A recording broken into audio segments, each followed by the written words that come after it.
Hello! It's Star Rail time. We're back after a bit of time, as always. And we're gonna be continuing with the Ash, with the Planacadia stuff. With Ash Rail time, I guess, because Ash Rail is prominent for this version. So I guess it's also Ash Rail time. Maybe. I actually even built a team for him, but I don't think it's actually active right now because I farmed boss earlier, yes. I built an Ash Rail team. And we're gonna be continuing with this.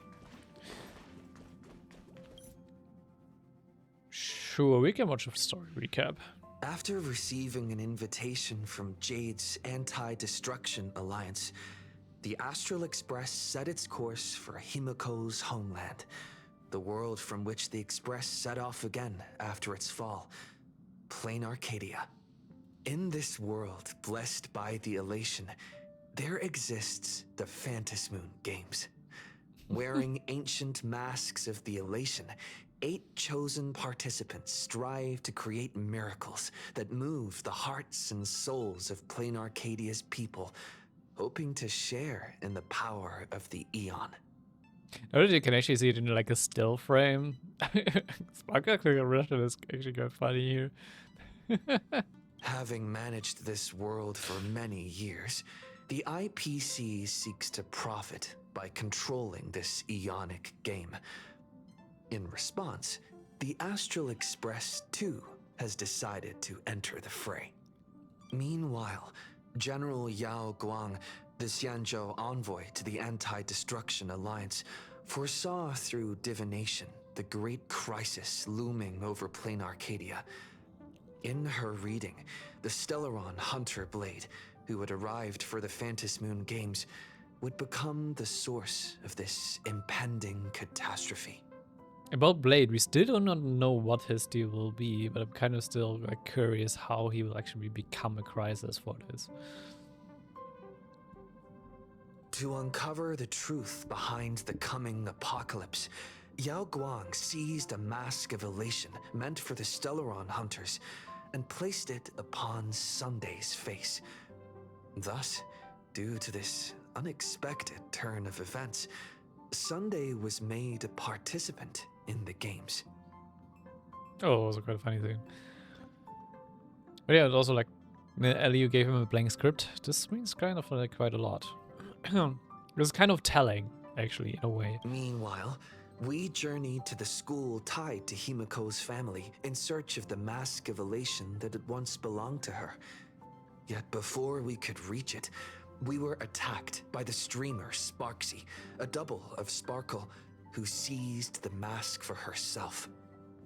After seeing through the illusion, I encountered a mysterious girl named Evanesia in the school's archive room. With her help, I obtained another mask of her own creation, and thus became a supplicant of the Phantasmoon Games. And also kind of glanced over it because I didn't really quite notice it at the time. But yeah, she kind of just created the mask out of nothing. Actually, there's been a lot going on, but hey, the story part was actually also quite long.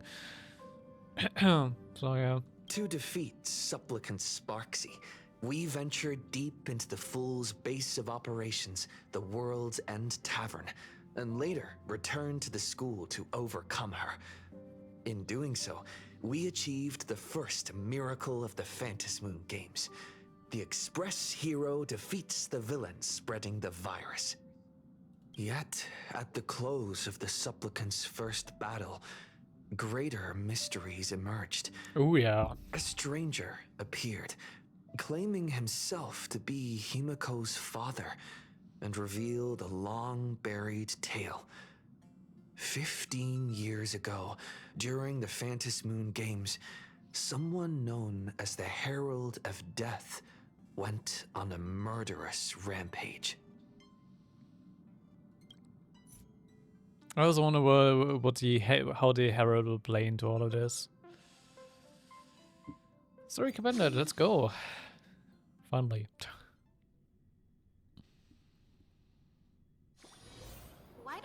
people in the Go Home Club go home after school.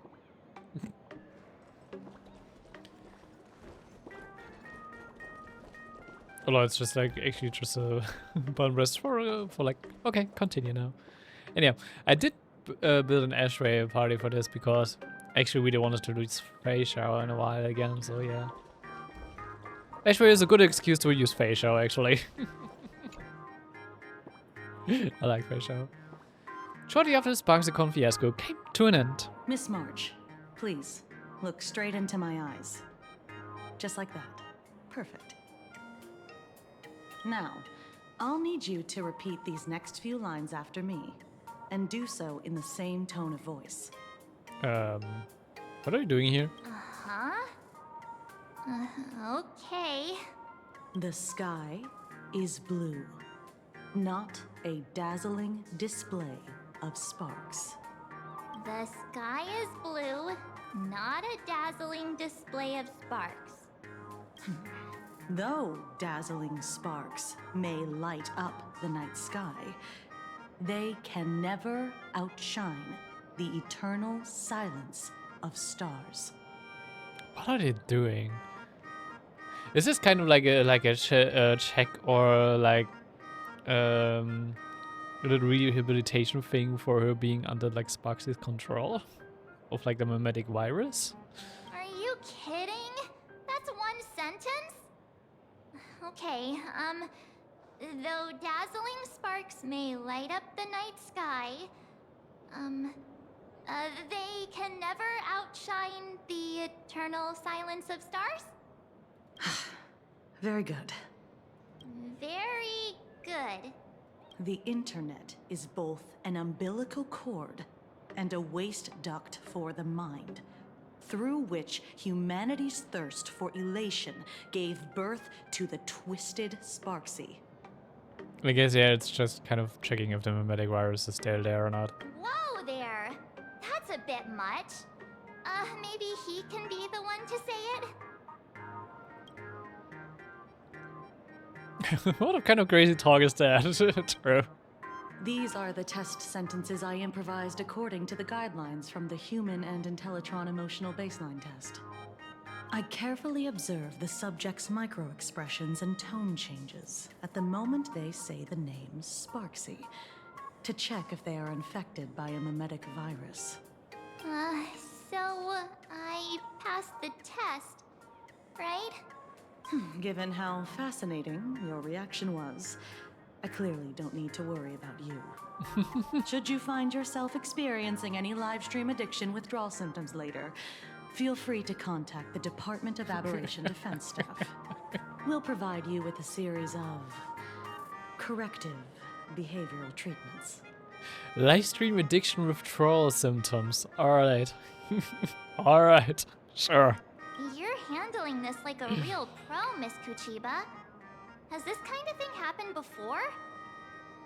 It's impossible to predict what will happen during the Phantasmoon Games. Once, a supplicant reversed the definitions of truth and lies, which nearly caused a massive civil unrest. Okay, yeah, I can imagine that. After that incident, we incorporated mimetic treatment into the Department of Aberration Defense's emergency safety protocols. SparksyCon didn't cause any casualties this time. But if your partner hadn't stopped Sparksy from spreading the virus, she might have turned into a calamity-level aberration. Calamity level? Just how dangerous is that? Without proper containment measures, a calamity-level aberration can destroy dozens of cities as it spreads. That's the scale we're talking about. Aberration? That's the Department of Aberration Defense's term for them. It usually refers to Imaginae infused with wish power who have lost control and begun to run amok. Over time, though, it's become a label that gets slapped onto any hazardous entity. Huh. So what level of aberration am I? You? An aberration? What are you talking about? Though, I gotta say, you do look pretty weird with that mask on. Don't tell me you're a Cosmicon Collective player. The Department of Aberration Defense's hazard ratings are nothing like the power ratings in some card game. Right then, that's all for the required checkup. If you're interested in aberration calamity threat levels and how they're classified, you might want to take a look at this document. However, do bear in mind that causing damage of the aforementioned scale during the Phantasmoon games will cause you to be classified as an aberration and dealt with accordingly. Okay. I take that as a threat. But in case there's a 5-tier rating for uncontrollable aberrations in the scale of damage they cause. Ghost level. Weak presence, essentially harmless, or causes only minor discomfort. Small annoyances, troubling a handful of people. Typically ideogenitive imagery born from collective consciousness, such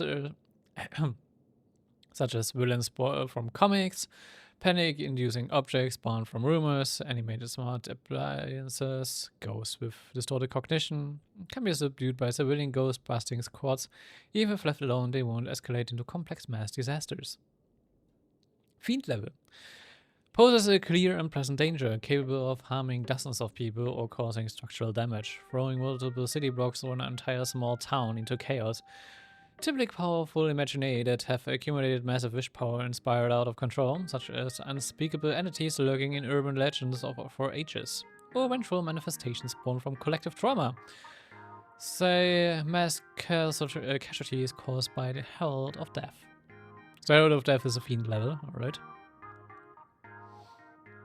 Calamity level. A severe threat capable of causing casualties in the hundreds or more. If left unchecked, they could lead to destruction of major cities in Arcadia's core regions. The Herald of Death falls into this category. Oh, okay. In the Phantasmoon games, the upper limit of destruction caused by a supplicant going out of control also falls roughly within this range. Cataclysm level. Catastrophic threat capable of crippling an entire continent, causing mass casualties and environmental upheaval. Reality warping abilities manifest. And Apocalypse level. A level threat capable of causing a civilizational collapse or even the extinction of humanity on planet Arcadia's surface. Their existence is a great catastrophe.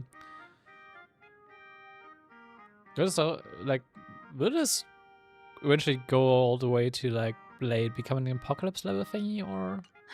Before I leave, there's one more thing I need to tell you. Remember Lyndon Scott? The man who served as your tour guide. He was murdered. At least he can't deny it anymore. What? What do you take off this time?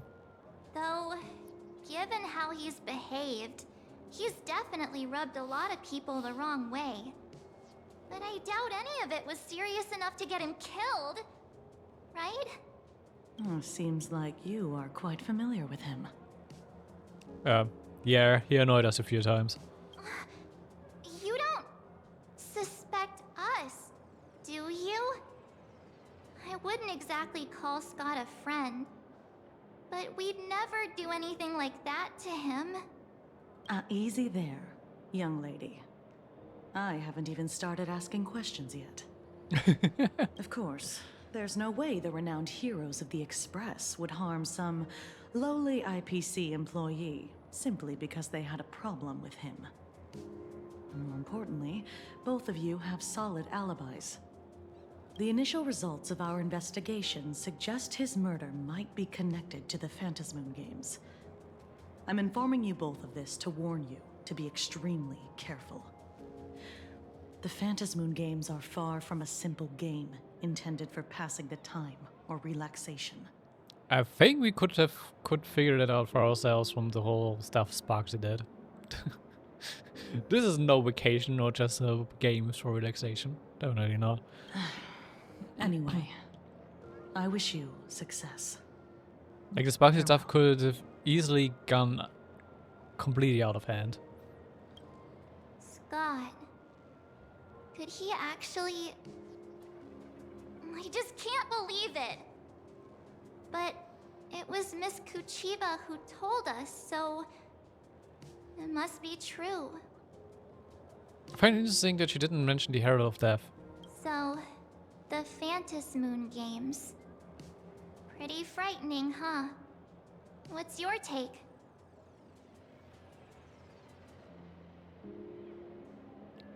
Hola, hello there. A cotton brain raid. Okay. Can I munch on a cotton brain? Is the question. And hello to all of the raiders. Hello, hello. And I want to find out the truth. Even though Scott pops up now and then to give us a bit of trouble, I still feel bad about him dying so suddenly during the Phantasmoon games like this. And without even knowing why. Oha. Thank you for the follows and the raise and the chats. I gotta be careful of the timer when you wanna like raid people.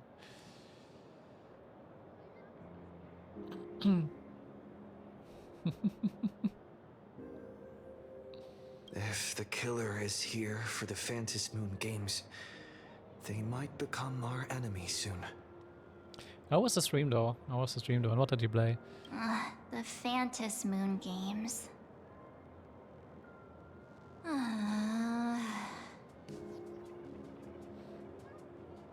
Indeed, cliffhangers are good for that.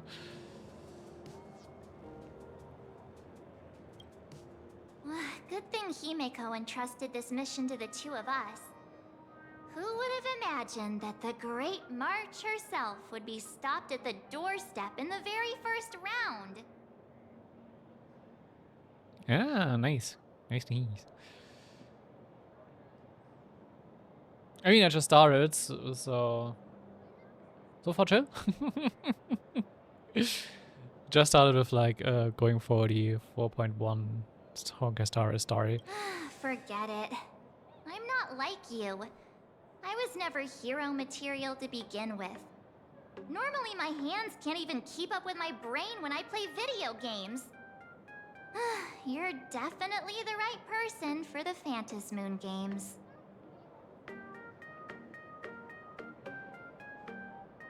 No, I've been consistently playing it from release.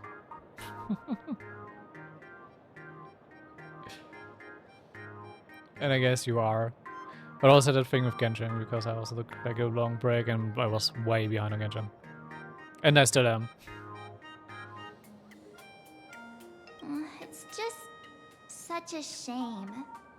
We finally get a chance to vacation in Himeko's hometown. And I thought we'd make some happy memories together. But... Yeah, sorry much, but this is no vacation. But I guess we will work hard for the both of us. I'll triumph in the Phantasmoon games in your stead. Alright.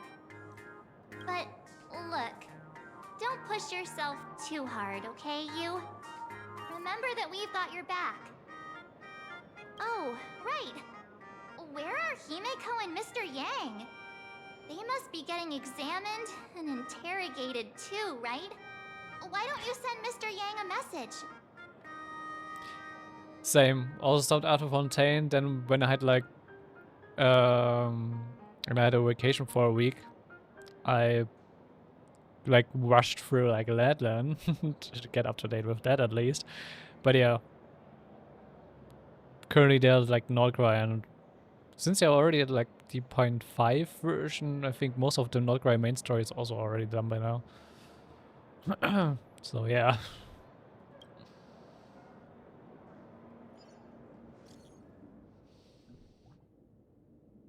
So Masing, where are you? Did he also get rid? Wait, no, he already was rid of the mimetic virus earlier. I just finished the mimetic infection screening. Himiko's still here, but I don't know where she went after. Tamamo Himiko reunited with her father. She seems rough out of it. I didn't impress her for details. Could you fill me in what happened back there?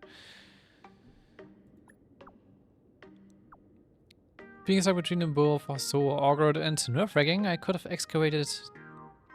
Stop scrolling down. Thank you. I could have excavated the entirety of the second graphic campus the way my toes grew in such intense cringe.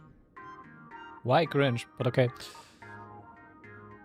It was more kind of a weirdly interesting interaction and not cringe, but sure. You guys really want to hear the whole story? You are one big family on the Express. It's important to understand what our companions are going through. I'll be waiting for you in the classroom with the ghost you mentioned earlier. Come quickly. Mr. Yang said he wants to hear what happened between Himiko and her dad. I can't blame him for being curious. I really want to know too.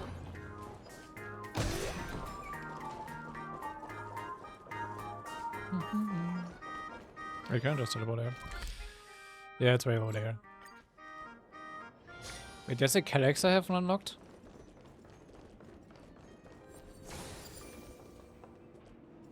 Why did I not have that before?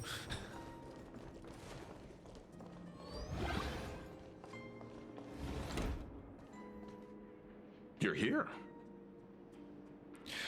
Finally, we heard his voice again. Damn it.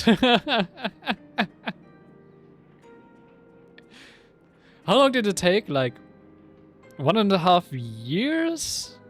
Did he just got his voice actor back? But I think it's a new one. Himiko hasn't mentioned her father at all in the time since I've boarded. So, what is going on between them? As you were the only one with her at the time, you're the only one I can ask. Yeah, it's a new voice actor. It's not the old one. He sounds close, but I can tell the difference. Yeah, it really threw me for a sec when you said Himiko's father. But when you think about it, it's only natural that Himiko has a father, right? Not everyone's like me. Thought out of an ice block. So here's what happened. Little story recap. 15 years ago, the Phantasmoon Games of that year came to be remembered as the Blood-Stained Games. So many parents lost their children. So many people lost those dearest to them. Oh, you probably missed like a whole big story arc to March then. This is saying you're a bit behind on Star Rail. You missed a big like story arc for her. One of the victims was my very own daughter. Upon my return, I stood before the grave where she was laid to rest. I saw you at the start of Emphorius. Okay. Yeah, she gets like a big thing at like the end of Emphorius. Her name was Himiko.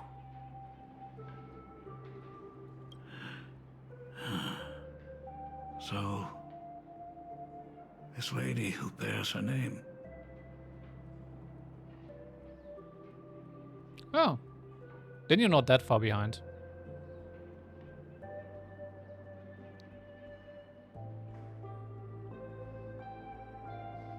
The end of Emphorius is actually not that old yet. But then you're actually kind of like right before her story arc then. Who exactly are you?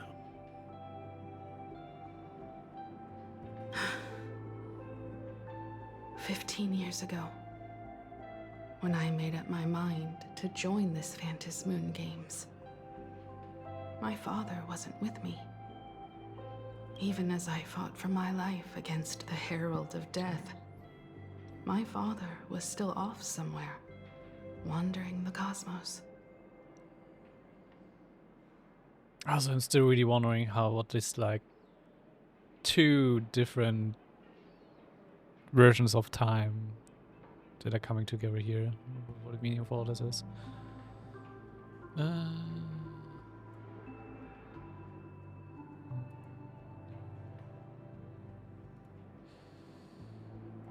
Strictly speaking, ever since I can remember, his presence in my life has been as thin as the air in space. Yeah.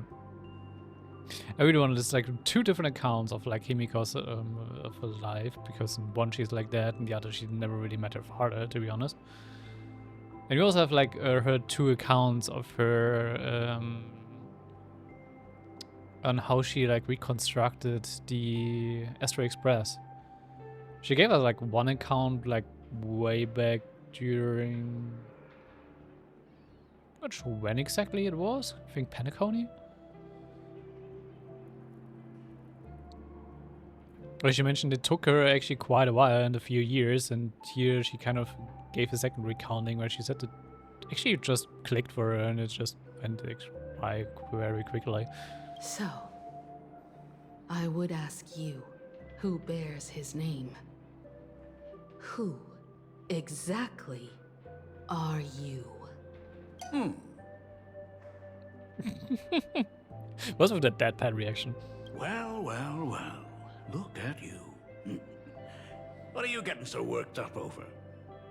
Just a joke. A joke. It's been 15 years after all. And you've grown into such a fine young lady. How could you expect your old man to recognize you right off the bat? Okay, this is such an off-note response. He just claimed that his daughter is dead, and now he just says saying it was a joke. So, what's with that gravestone I saw with your name on it then? When you don't know if you'll live to see tomorrow, there's nothing strange about getting your affairs in order in advance, is there, Mr. Ryusuke? Wait, what? Is she claiming she faked her own death? Mr. Ryusuke? How could you be so formal with your own father? At least call me Dad like you used to, okay? Again, I don't want to throw away. Let's just hide in the corner because I actually want to know more about him. Hold it. Yeah, fine. And you are...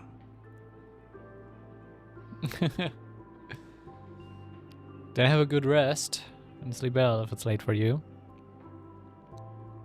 Don't tell me. Himiko, is this your child? Why is that the first thought that comes into your head when you see us?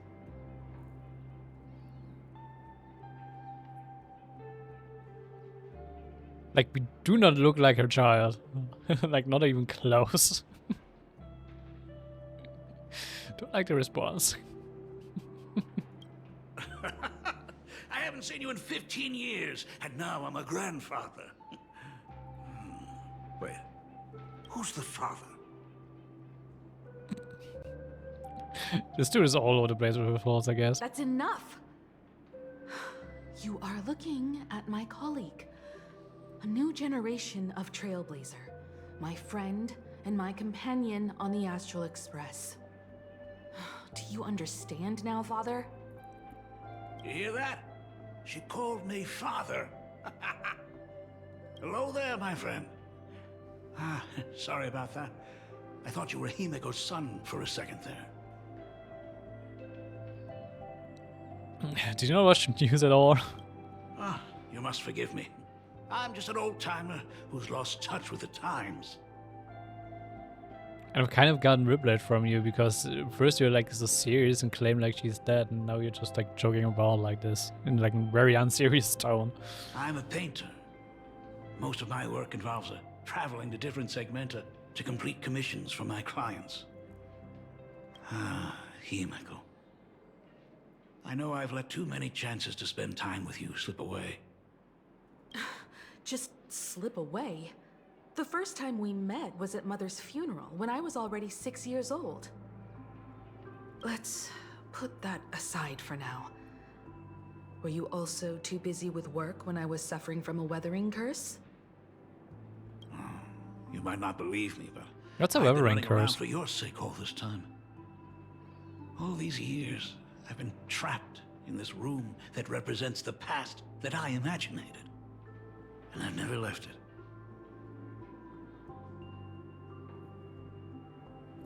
Wait, so the Duke of this academy is for 15 years and you were just holed up in this room? This dude doesn't make any sense. You didn't know about me becoming the Express's navigator either? 15 years. The Express never stopped here once. You didn't even leave behind so much as a single word to indicate you were still alive. And the Department of Aberration Defense completely sealed off all records of what happened during those Phantasmoon games. I did hear many rumors about the Astral Express, though. I even saw the navigator's name. At first, I thought it was just someone else with the same name. And even when curiosity drove me to look up your picture, I still didn't dare believe that the woman so full of poise and grace was my daughter. She'd grown up safe, becoming a living legend in her own right. Okay, so do I understand this right? Like at the end of the last version, they just threw us for a loop and kind of make it look like there was like a confrontation of two timelines coming together. And now they're just like playing it off as a bit of a joke and saying Himiko faked her own death. And her weird father just hold himself up here in this glass for like 15 years because reasons. I thought about contacting the Express, but what if their navigator was just someone who happened to share the same name? I've been clinging to an absurd notion that if I never sought the answer, there was still a 50-50 chance my daughter was still alive. But if I found the answer, and it was no, then she would truly be dead. So, Himiko, how did you... I'd rather not tarry here too long. I'll be taking my leave now, Dean. The Express has defeated the supplicant that occupied this school and prevented another tragedy like the one 15 years ago. Now it's time for you to fulfill the duties you failed in back then. Go comfort those students. And see if you can't figure out how to deal with the media bombardment while you're at it.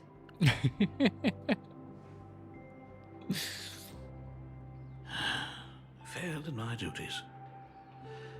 So, still mad at me? Yeah, she doesn't look very happy to see him actually. Can we talk?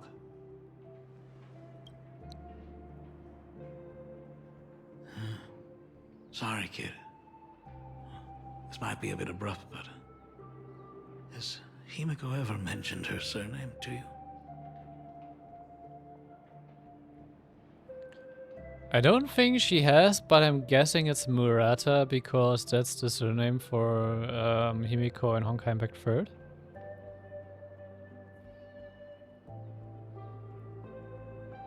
Sure, talks about herself. I'm a failure of a father. I broke her heart. But what exactly happened 15 years ago?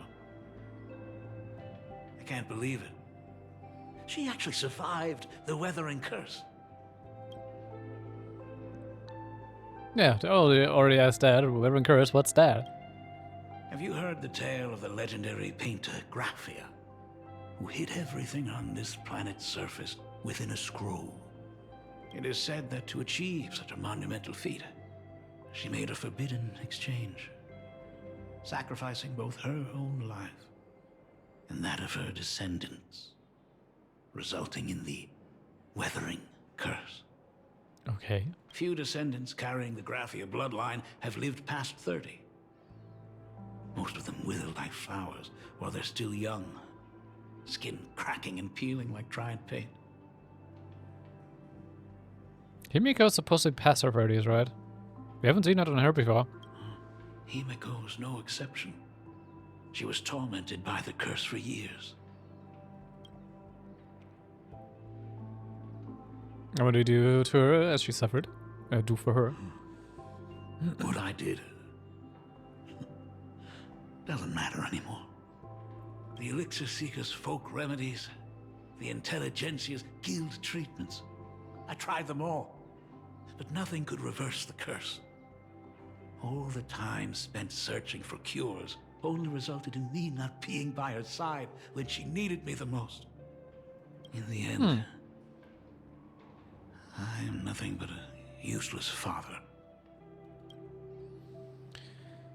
But you appear to be very healthy. I'm just a useless son-in-law who married into the family. Strictly speaking, I can't really be considered a Graphia descendant. Fair point. She's safe and sound, huh? Isn't that what matters? You're right. I just didn't realize it quickly enough. How she got through it, how she survived, none of that's important. What matters is that my daughter is back. That's all I need. If I may ask a small favor, would you mind showing me where my daughter works? I mean, I guess we can. I want to make up for all the care I failed to give her all those years. I want to get to know my daughter better. Back to the present. Truly a memorable father-daughter reunion. Brings up some memories of my own home as well. There goes Mr. Yang with that knowing look again. Just what kind of parent-child relationship are we talking about anyway? Oh, in that case, it's quite complicated. I'm not gonna lie. But he does have a son. He kind of left behind to travel with the Astral Express, but alright. I still find it interesting that nothing much has been said about Welt, to be honest, in this whole thing. And knowing him from Honkai Back Third, he is quite a complicated situation. When I was a child, my parents were also always busy with work and were unable to spare a moment for me. As a child, I couldn't help but feel resentful. It wasn't until I became a father myself that I understood how they felt when they were forced to sacrifice the time we could have spent together. So, did you already promise to give Mr. Ryusuke a tour of the Express? How could I possibly refuse? Thought as much. After all, it's Himeko's dad. So, where is he? Ah, everyone's here. Sorry to keep you all waiting. I'm truly grateful to all of you for looking after my daughter. Not at all. She's the one who's been taking care of us. Would you all be so kind as to show me around? Right this way. So, this is the Astral Express. Really lives up to its reputation. It's even more impressive than I imagined. Okay, I didn't expect for the start of this story that we'd be palling around with Himiko's dad, but alright. As to be expected, of course, huh? It's the place where my daughter works. By the way, what's the pay like for a navigator? Does a position come with insurance and an annual bonus? Do we even have pay on the Astral Express? Talk about parental love. First thing out of his mouth is asking about her salary. Like I'd have a clue. Help! A little backup here? Yeah, I was already thinking, I don't think you have salaries. You guys don't have much in the way of income. Hey, that's not totally true. We get some spending money every time we stop somewhere. Because I actually remember correctly, Himiko has just a lot of money saved up somewhere. What? No income? Don't tell me that everyone working for the Astral Express is actually doing volunteer work. I mean, I guess you could say that. But actually, it's more like... I'm butchering the explanation. Anyway, it's nothing like what you're thinking. Mr. Ryusuke, please rest assured. None of the Express crew ever lack for money.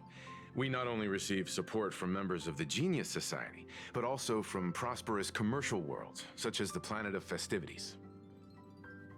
Yeah, I guess we are getting donations. Ah, good, good. Hearing you say that is a huge relief, Mr. Yang. And I mean, we are a shareholder of Penacony, so I guess it gives us some money too.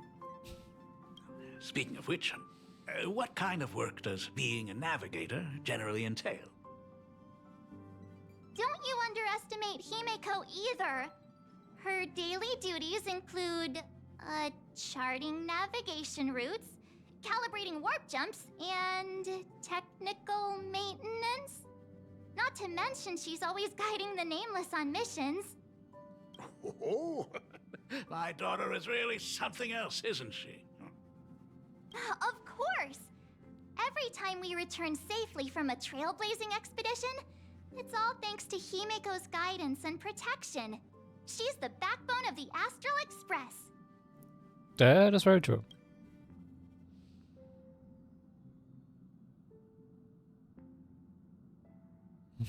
Oh, let me go tell Pompo what you just said. Hey, come on! You're just trying to stir up trouble.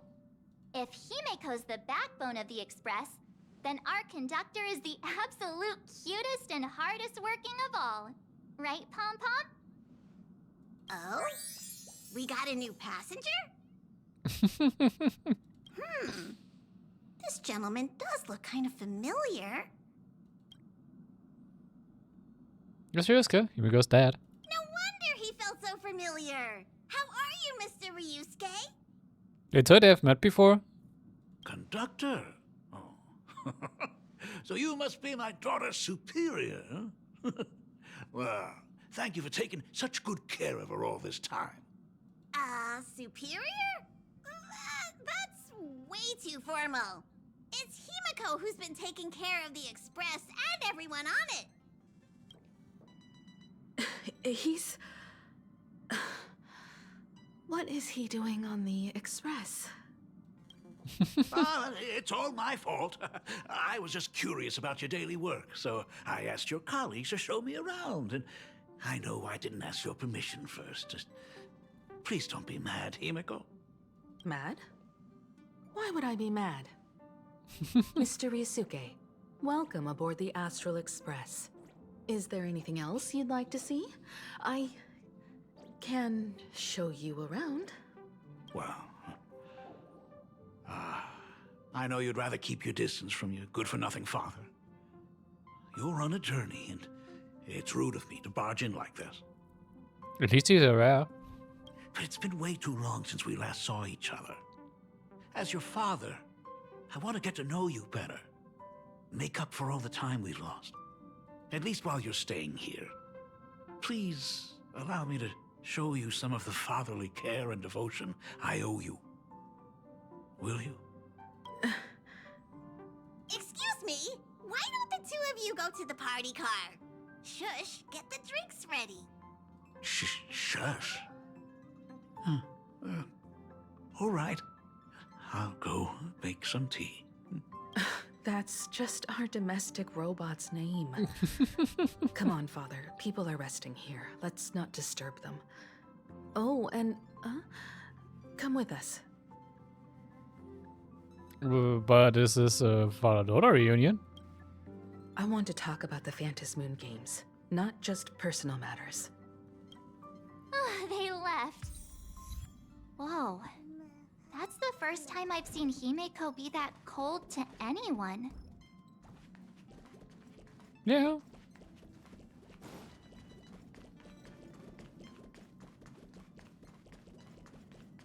She's really not happy with him here.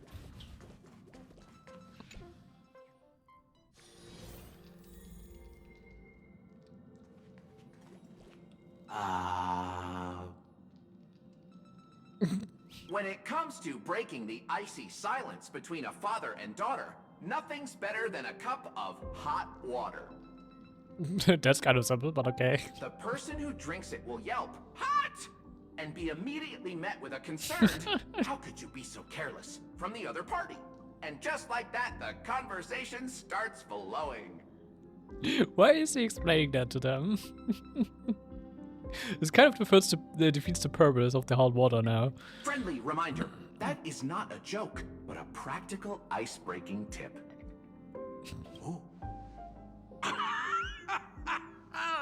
Your robot is hilarious. I'm surprised how relaxing and comfy the work environment is here. Got it. I'll make myself scarce.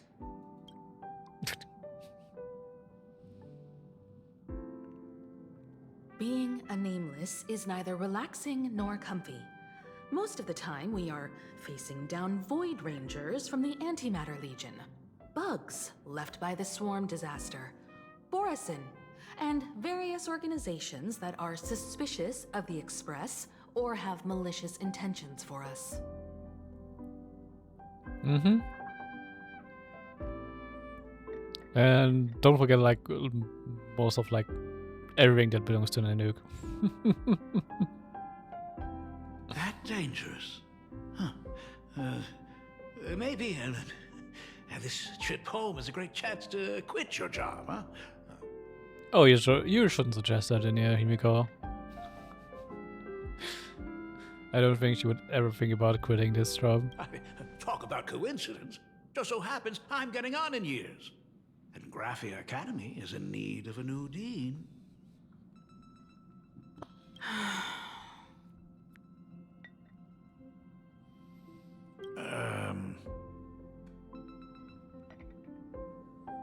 You know that's not what I meant. Once I've set my mind on something, I never look back. Ever since I was 6, when you told me those stories about traveling through the cosmos, I knew that someday I would walk among the stars. And then she does. Actually, I was just kidding. I'm not completely clueless about what the Express and what you do. Oh, right. Once I knew the Express was coming, I even bought that comic series that's based on your adventures. Please don't tell me it's fluffy across the blue. I never thought you'd be into comics. That's right. The protagonist is a baseball bat-wielding raccoon. The character's based on that kid, right? As an artist, you do have a good eye. Come over here. Thanks for giving us some time alone. Don't mention it. Hey, Miko. That's the first time I've seen you smile since I've seen you this time. So, what brought you back home this time? What's the story behind our lucky meeting? Like I said before, we're here for the Phantasmoon Games. So, the Phantasmoon Games 15 years ago were the reason you were able to overcome the Weathering Curse? Indeed. I see. That makes sense. For those of us who haven't experienced the Ionic game firsthand, it's just something from the history books, or even akin to a myth. But I never imagined that the Ionic game would turn into a blood sacrifice overnight. The Herald of Death was a heartless madman. If I hadn't defeated him then, all of Duomension City would have become his slaughterhouse. During the first few years of my journey, I relived that evening every single night in my dreams. The color of that twilight, painted with blood. So much blood. Blended with terror and screams. I mean, yeah. I just could imagine that we're causing quite a drama, not gonna lie. The victims were twisted like clay into grotesque shapes. Like paint tubes that had been snapped, one after the other. And that man, he reveled in the colors splattered everywhere and wanted the whole world to be his canvas. Stop dwelling on those memories. Even if I could avenge his victims, in the end, It won't bring them back to life. The entire thing is like a heavy piece of baggage. Only by letting it go can I travel the road ahead more easily. You did your best. And I'm glad to see you made it back here safe and sound. I thought I'd never come back. But the times have changed. The conditions to hold the Phantom Moon Games have been met again. However, to hold 2 games in just 15 years? That in itself is far from normal. True, I think they're like supposed to appear like every 50 years or so. At least the interval should be a lot longer than just 15 years. Just like 15 years ago, the IPC wants to control everything. However, a game woven by the most fickle of eons is destined to slip through everyone's grasp. I received a report from the Department of Aberration Defense. I'm sure he must also have heard. There's been a brutal incident in Dovebrook District. Someone massacred everyone at the headquarters of the Sinwish Syndicate, leaving a signature that only the Herald of Death would use. The Bloody Bloom. Oh. You get actually like the report on us. Nice. Oh no, it's like a news report. Dovebrook Times news clipping. Mysterious murder case. Sinwish Syndicate members found dead in pool of blood. Recently, a major homicide occurred in Dovebrook District. A total of 33 members of the Sinwish Syndicate, including boss Paulwife and second-in-command Costed, were found murdered at the Syndicate's headquarters. The Security Bureau suggests the case appears to be the result of a gang turf war. Okay, they're kind of leaving out that there was someone operating the MO of the Herald of Death. Fair enough. Crime rate strikes. Dovebrook District gripped by fear. Regarding these incidents, some residents are applauding the news, claiming gang activity has been seriously disrupting daily life in Dovebrook District. However, the vast majority of residents are deeply concerned, since anyone could be the next victim until the case is closed. As of press time, foot traffic on Dovebrook streets has plummeted, with many shops reporting declining sales due to the impact of the cases. Gang fight or something more sinister. A shocking murder case that has cast a bloody shadow over the newly opened Phantom Moon Games. Various rumors have added a suspiciously mysterious touch to the incident. Word has it that the Sinwish Syndicate recently acquired a supplicant mask. Could be connected to the massacre that wiped them out. An IPC worker also tragically perished in the incident, but why wouldn't an IPC employee be in Sinwish Syndicate turf in the first place? I mean, it kind of has something to do with it, because we still kind of got their mask, but we didn't murder them for it. Or at least, yeah, I hope Yao Guang didn't. Yeah. Regarding the above questions, I have already contacted the Security Bureau for clarification. The receptionist stated the case is still under investigation. Residents of Planet Kadir advised not to believe or spread rumors and to wait for the official announcements. What? The Herald of Death is still alive? It's really the same Herald of Death as before. People at the Department of Aberration Defense told me that the Herald of Death was executed after his verdict was passed. Even were he to be resurrected, the rules dictate that the same person cannot become a supplicant twice. Are you saying we've got a copycat? That's right. The Herald of Death has a copycat. But what I find even more worrying is that this Phantom Moon Games has caught the attention of something even more terrifying than the Herald of Death. I believe that whether or not this Herald of Death copycat has a connection to the Phantom Moon Games, defeating him presents an excellent opportunity for you to demonstrate the resolve of the Nameless to the whole of Plain Arcadia. Okay, so the Herald of Death will be our next Vogel, like our next focus. Okay. Just as it did all those years ago. Exactly. As for you, Dad, have any clients commissioned you lately? it'd be best if you left this world for a while. Oh. May I take that as my daughter showing concern for her dad? You can take it as a safety advisory from the Astral Express.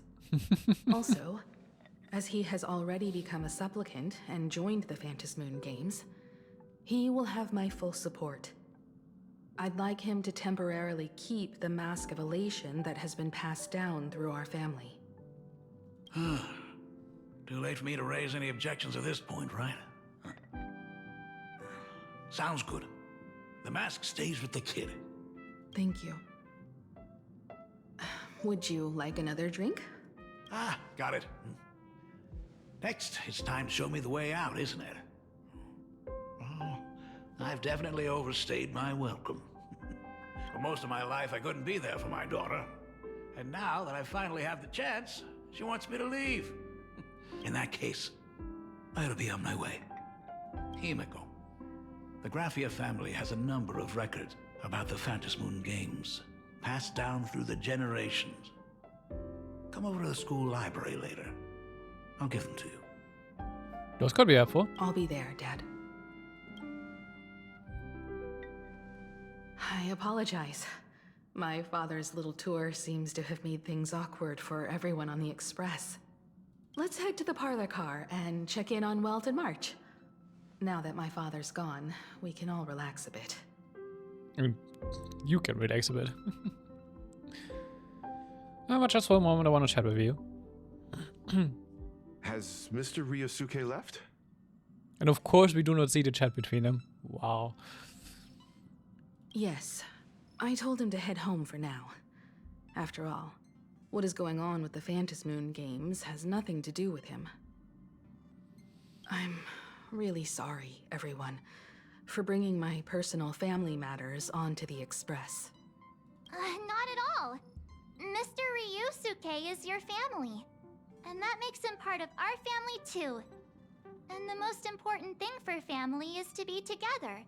So he's welcome to drop by anytime. Madame Pearl sent a message to the Express just now, inviting our supplicant to a meeting. She'll have a private car waiting for us. A meeting of Pearl? Yes. The meeting won't be held in some stuffy, formal reception room. She would like us to visit and tour the headquarters of a company under her name instead. Uh-huh. Himiko, you know about Pearlux Corp, right? Of course. It's the biggest entertainment conglomerate in plain Arcadia. Entertainment company? That's right. Pearlux Corp is a titan, dominating the entertainment consumer market, including cartoons, comics, games, toys, and the like. They've cornered half the market. Is this a Disney reference? Oh, so that's where the Pearl in Pearlux comes from. It's a play on her name. Did Pearl mention what she wanted to talk about? She didn't say much, but she specifically mentioned wanting to discuss the developments regarding the Phantasmoon Games, and that she could provide us with a bit of help. Helping her opponents in the Ionic game? Oh, looks like she realizes we are all in the same boat. Perhaps she has also realized that the Phantasmoon Games cannot be artificially manipulated. We may be able to get a clearer picture of Pearl's intentions after we meet with her. Oh, it's kind of old, will be a trap or something like that. You're really going to have me meet with Pearl? Think about it. You've already crossed paths with key figures from numerous factions, and even built rapport with some. You're already a capable Nameless who can more than hold your own. I mean, we kinda are a buddy-buddy with like Jade, Aventurine, and Topaz in a way.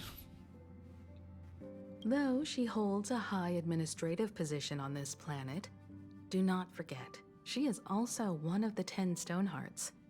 You've already dealt with Aventurine on numerous occasions, so you should have ample experience handling members of the 10 Stonehearts. And in Intelledron, you consider Screwdom. Hey, don't worry. If things do get messy, Yours truly is here to save the day. Or Lagos.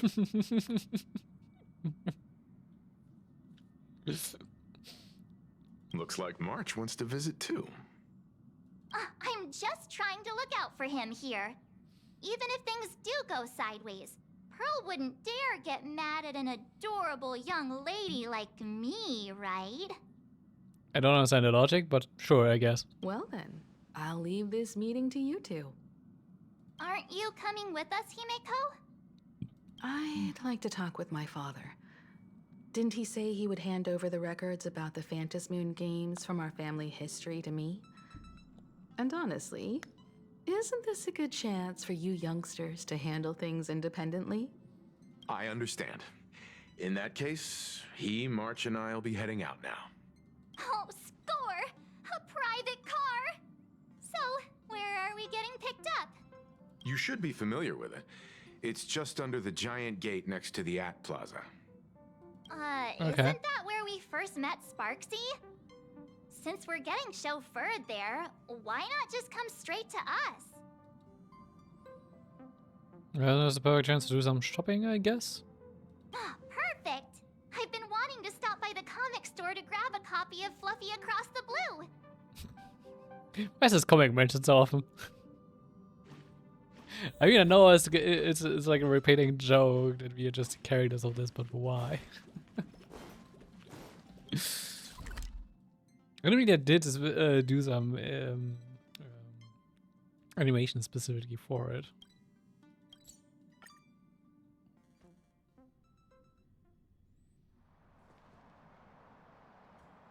Look!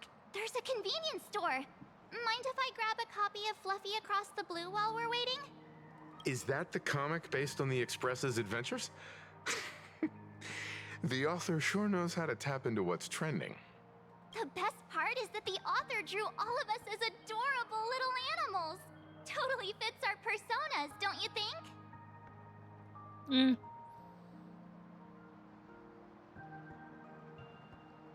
Joff was all infringing on RIP.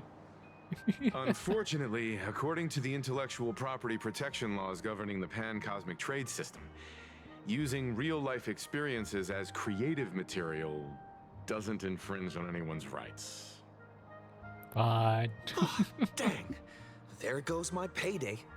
In fact, it was recently announced that the Fluffy is getting an animated adaptation, and the copyright for it is currently held by Pearlux Corp.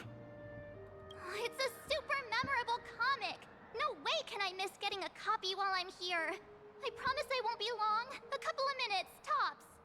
Looks like we got here on the early side.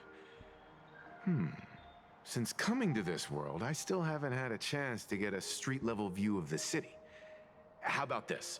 We'll meet up under the at the plaza gate in a few minutes. Okay, sure. All right. Sounds like a plan. Might as well take a look around then.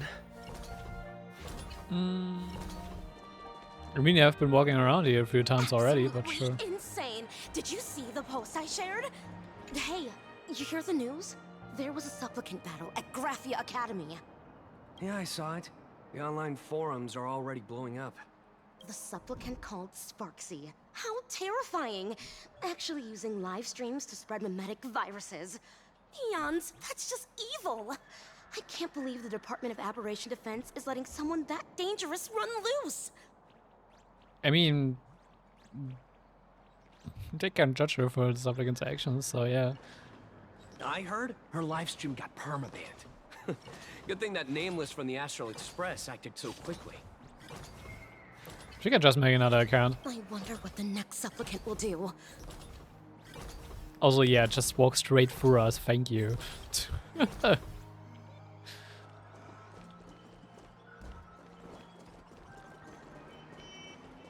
Hello there. Would you like to learn more about the Research Society of Happy Smiles? So, are there any charges or fees? Actually, also I'm looking out for a little Isn't Easter egg that because I haven't seen it detective myself passerby? yet. What's he doing here? Is the weight of work and stress in your life crushing you? Check out the Research Society of Happy Smiles. Because what I've heard, There's a little Honkai Big Bird Easter egg walking around here. So, this free? Rest assured, the only thing joining our research society will cost you is a bit of your precious time. We've set up a venue near Dovebrook, where we offer free psychological counseling and living assistance to all visitors. All our services are provided free of charge. That sounds nice. I had a friend who passed away, and he'd mentioned you before. He told me that if I ever ran into trouble, the kind people at the Research Society would help me. Your friend passed away? How terribly sad! But the words he left you have illuminated your path in life. He told me that if I joined the Research Society of Happy Smiles, I could get rid of my suffering forever and be eternally happy. That true? Of course it's true. Just look at the society we live in. Everyone's suspicious and dismissive of one another, and willing to take dangerous risks just for a little pleasure, for a thrill. Did you hear about how a streamer took over Graphia Academy and was trying to spread a mimetic virus through the internet? And over in Dovebrook, gang violence erupted and left a pile of corpses in its wake. Oh, may the Master of Elation save us all. I wonder why Ashway is investigating the Happy Smiles thing. It's always just like keeping tabs on us and just playing along with this dude here. Because I think he should currently be investigating the Harbinger of Death. The Research Society was founded with the sole purpose of healing humanity's incurable inner pain. Following Aha's creed, we aim to spread laughter across the mortal coil and eliminate all suffering. Without suffering? No way is that possible. Of course it's possible! For this is a world blessed by the god of elation, where Aha has granted us the right to happiness. Have either of you heard about the tragedy of the Bloodstained Games 15 years ago? I've heard of it. Why, of course you have. You're the Astral Express's superstar. You've even dug up everything there is to know about something that happened over a decade ago. There was an awful accident during the last Phantom Moon Games, and many people lost their loved ones and children. It was as if a hole that could never be filled had been drilled into their hearts, leaving only sorrow to accompany them for the rest of their lives. To escape their suffering, these people who had lost their loved ones gathered together and established a mutual support association. This was the Research Society of Happy Smiles' predecessor. Okay. It's now been well over a decade, and the Research Society continues to help more and more people emerge from the darkness in their lives and step into a brighter, happier future. Okay, now I understand why Ashway is investigating this, because this kind of sprung up as like a cause from, like, no, not as a cause, but as a result from the incidents. Come to think of it, it would be most wonderful if a distinguished person like yourself were also interested in our research society. Should you find yourself with a moment to spare, please come and visit our mutual aid society. Well, if it isn't the Astral Express's superstar, of course it's you. Looks like we really were bound to run into each other. Ah, Detective Passerby, what are you doing? I'm here to do my job. Problem is, you've gone and messed up my investigation. Investigating some roadside charity group? The Research Society of Happy Smiles. You think they're just some random charity outfit? You must have heard about the Sinwish Syndicate killings in Dovebrook, right? The lead I'm following might be connected to this Research Society of Happy Smiles. But I'll stop there. Not like you're going to pay for my intel, and none of this is any of your business anyway. I mean, I could pay you.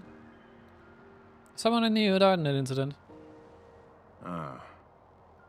Based on your social circle, you wouldn't be talking about the poor IPC sap who was unlucky enough to be there, huh? Planning to avenge him?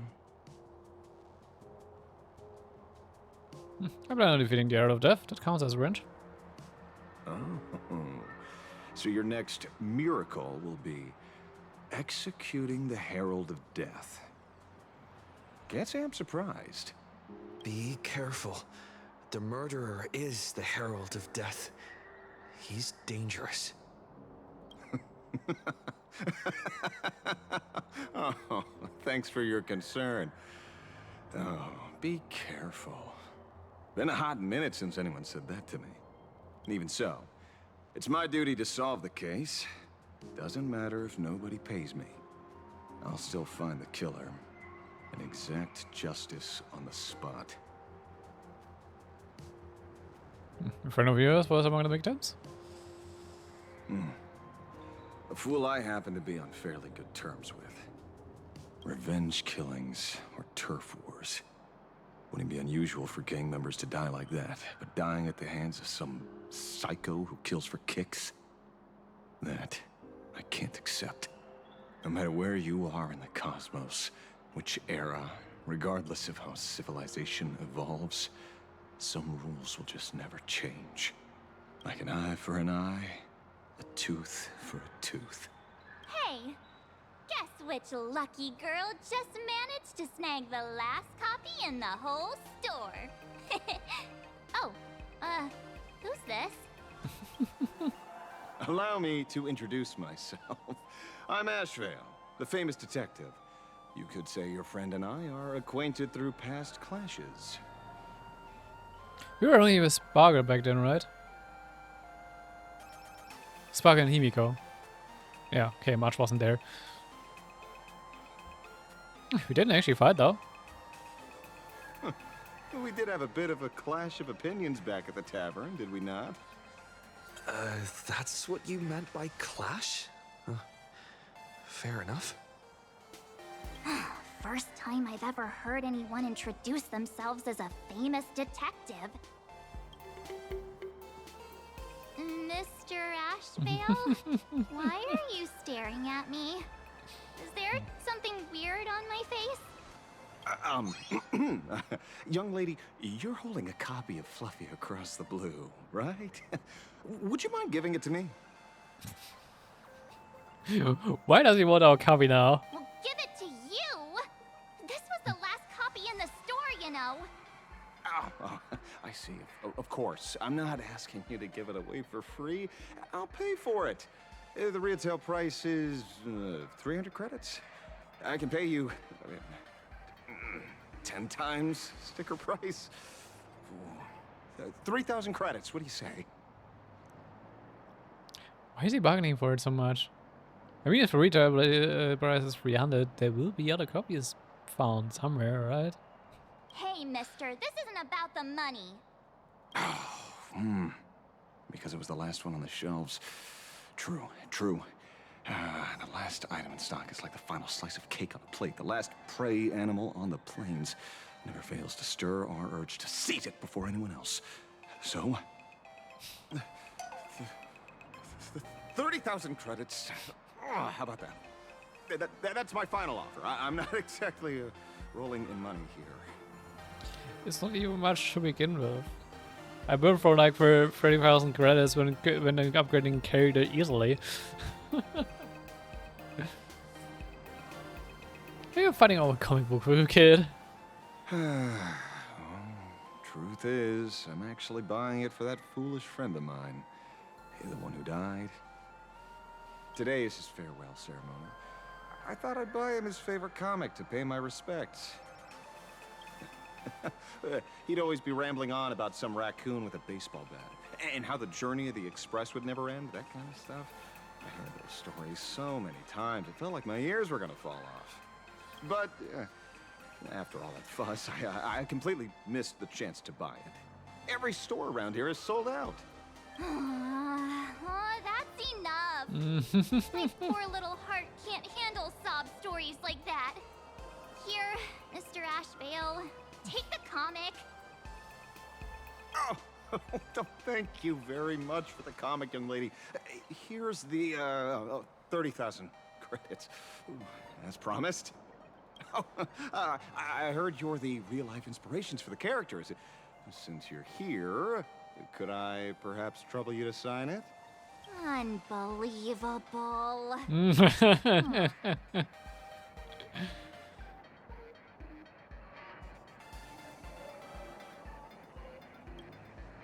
Thank you both.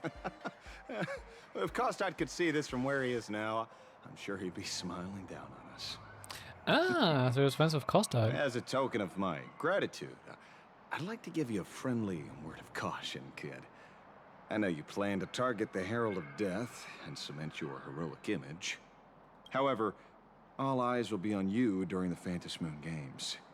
At such a public stage, discretion would be wise.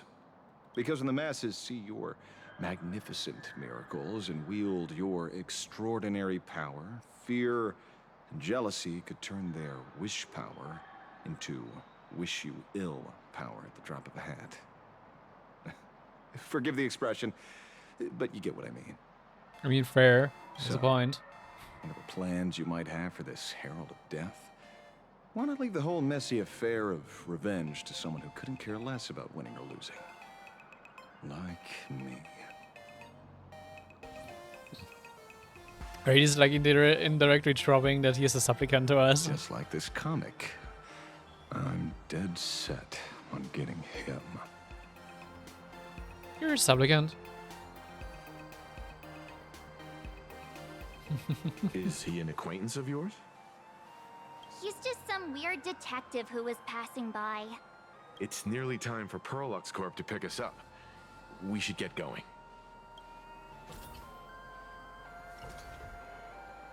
Or I should kind of skip that. Ah, okay, we still can do this optional one over here. Have you read the new chapter of Fluffy Across the Blue? Have you read the new chapter of Fluffy Across the Blue? Sorry, I'm not into comics for kids. They just released the official concept art for that giant pom-pom robot! That mech design is totally unrealistic. What's so great about it? Do you have the slightest clue how to talk to other people? Do you? Hey, relax. Now, if we were talking about a fusion between Daybreak Squadron and the Raccoon, that would totally get my attention. Wow! You are unbelievably childish! You both aren't quite childish. Oh, also. Time passes so quickly. You're a fighter, sure. What happened in the newest issue? I'm gonna see random people who have from 48 and we'll do it.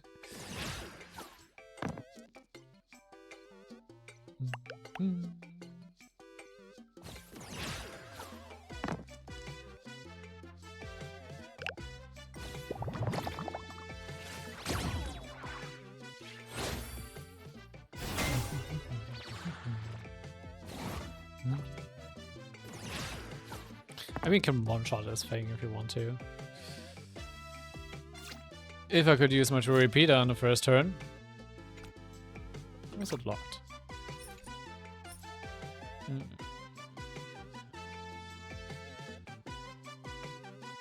Oh, okay.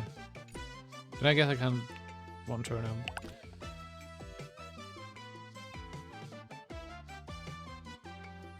Or... I don't know. I can't.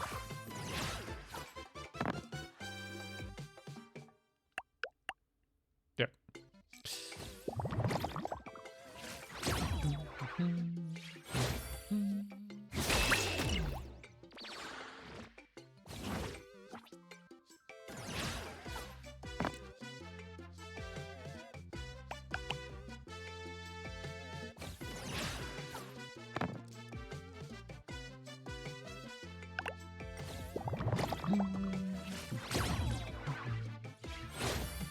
I think it's supposed to be flawless kill.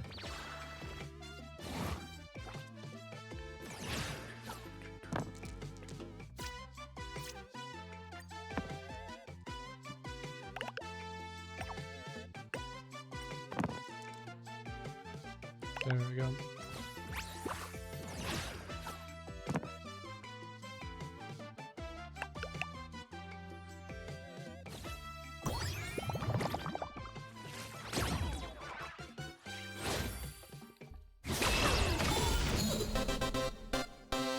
This is what exploring the cosmos is all about.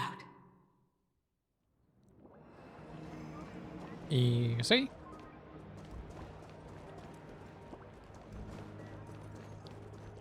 I actually still I want to look around and find the Honkai back 30 straight I've heard about. Have we tried every single eatery around here? How is anyone supposed to become a famous influencer? Well, I can still look around later though. For now, we want to go to Perlex Corp, but we do this after another short toilet break, so I'm gonna be right back. And here back. Why did I decide to stop and wait on the street where I'm about to be driven over by cars? Perfect spot to take a break. But sure. Well, we're here. So where are they? I don't see anyone in IPC uniform. Did you get the wrong time? This is the time we agreed on. No mistake about that. Maybe they got held up in traffic. Greetings, crew of the Astral Express. It is my honor to escort you on your visit to headquarters. Okay, we're gonna be transported by a mech? Mechatron?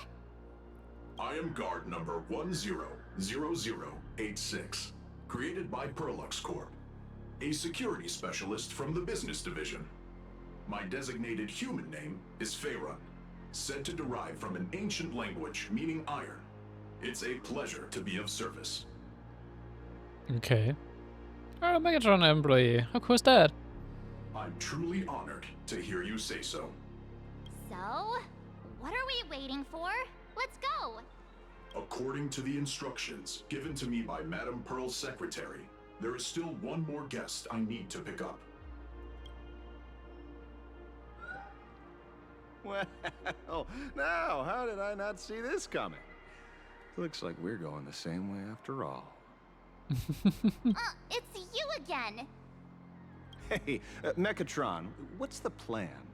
Do we hop into your cockpit, or are you gonna give us all a piggyback while you fly over?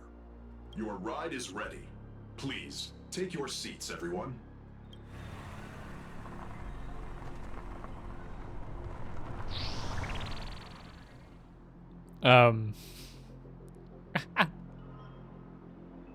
A fire on Itasha? Nice.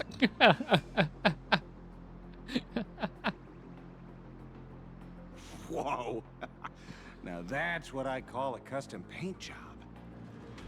Your ride isn't your run-of-the-mill business car, but a customized, made-to-order vehicle, used especially for receiving guests. Sorry, this might come across as a bit insensitive, but I have to ask, can Faerun actually fit in the driver's seat? How are you gonna try this thing? Of course not. I'll be driving and monitoring this vehicle remotely. Please, take your seats. Okay. So he's kind of the self-driving AI for this. Fair enough. This pom-pom robot actually looks kind of cute. Now that is astonishing. Oh yeah. Well, it was a Gambler nerd. Wow, that's one massive robot! Ladies and gentlemen, welcome to the headquarters of the Perlux Corp. Oh wait, it was not a Faerun Itasha, it was an Itasha of this big thingy there. Back when Himeko said this was an entertainment company, I knew their headquarters wouldn't be some ordinary old office building. But this is way too much. That giant robot statue? This place is totally like some supersized mecha hangar. Ha ha! You're absolutely right. In accordance with the vision of our founder, our lobby was intentionally constructed as you see it now. To realize dreams that far exceed what consumers imagine has always been Perlux core design philosophy, and we have never strayed from it.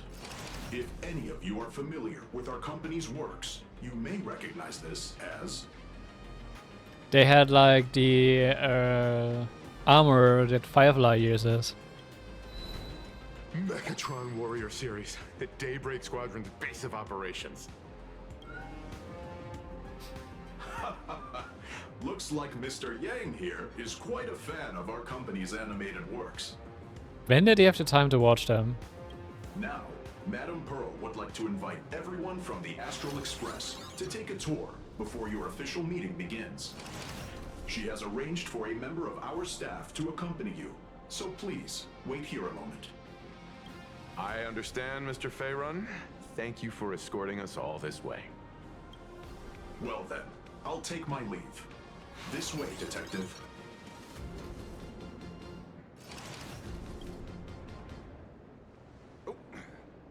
See you around, everyone. Sure. Oh, really? Pearl wants us to look around here before the meeting? That seems kinda weird. I guess. But probably also it's just like a means so that she can have enough time to talk stuff about Ashrail first. Could it be related to her proposed collaboration? Perhaps this is her way of introducing her other identity. It's all good as long as we get a chance to look around. That works for me. Why don't we explore while we wait for our new guide?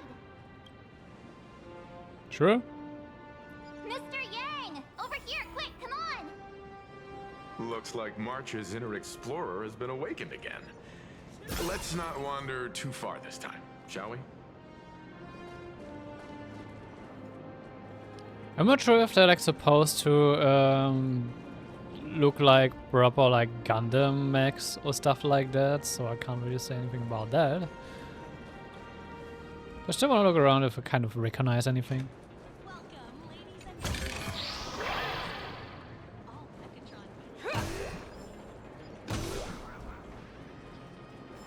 You got some accuracy stuff around here, of course.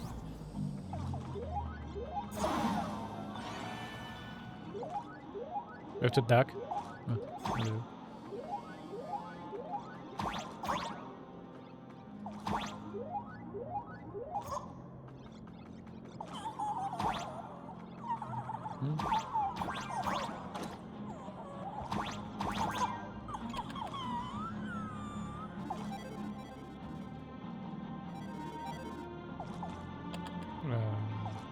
Okay.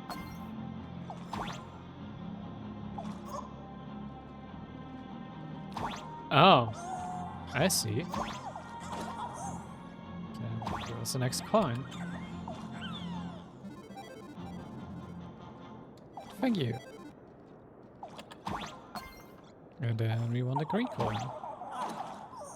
We want the green coin.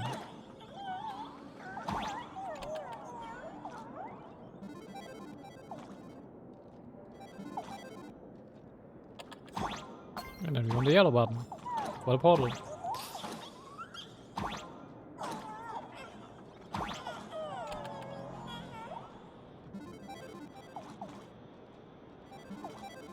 Easy.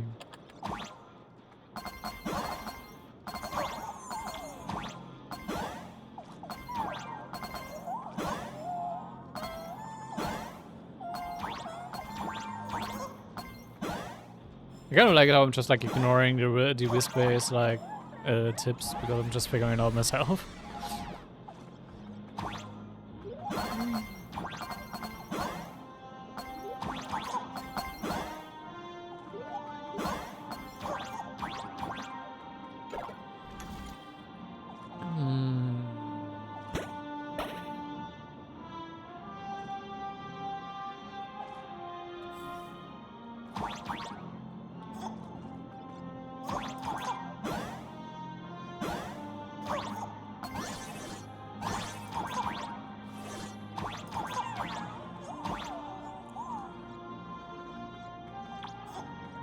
You give me this spray and you give me the spring. Green and yellow, green, green, okay.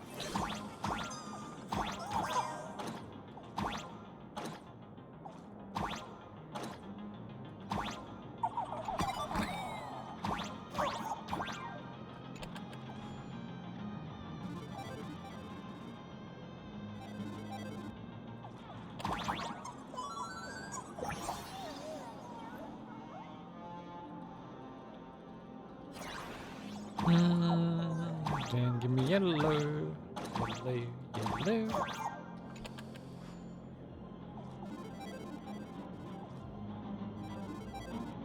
Also, why do I have the Iridu for this? I've not used to them. Green, green, yeah, red and purple, okay.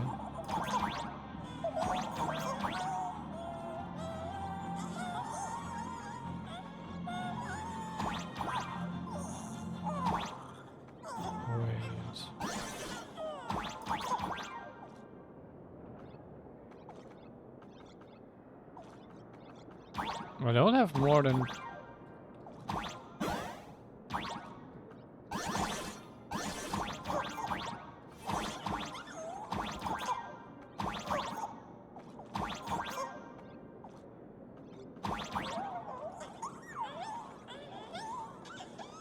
Where do I get a yellow for? Or is it like a pattern thingy? Wait, let's see. Green, green. Let's do green, green first.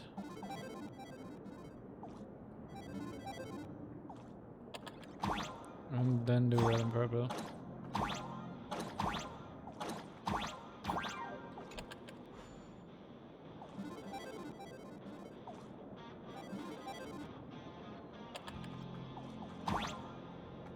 Yeah, no, that's not it.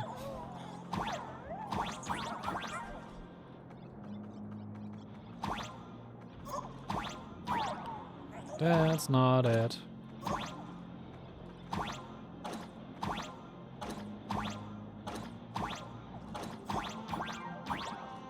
I mean, I need yellow. I need yellow.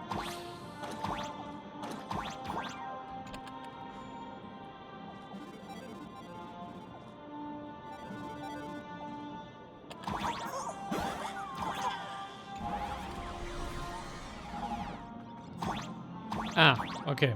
Here's the 4 I needed.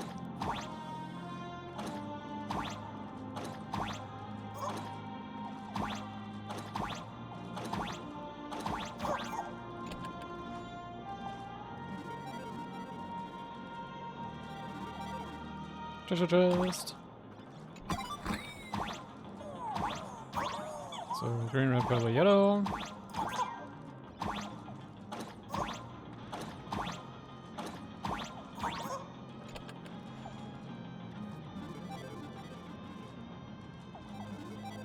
That gives me another portal.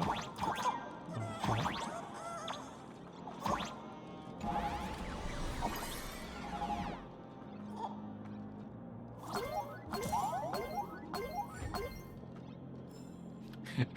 I immediately got us off sync. Nice.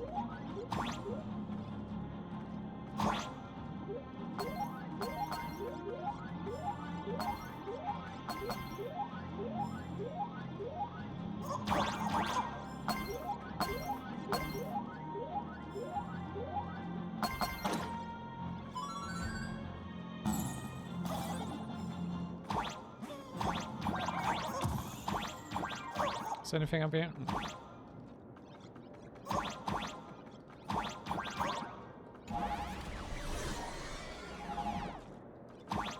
Then I think it was just green, green, green.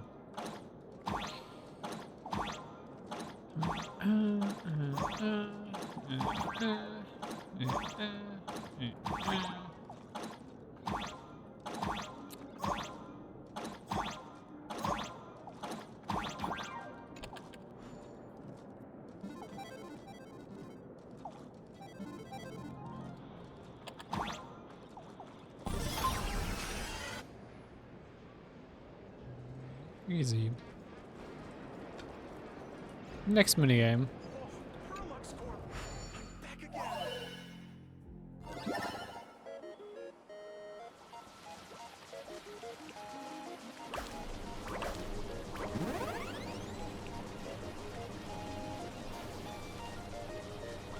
It's just one tile. Okay. Oh. Right, I don't have the turbo jump here.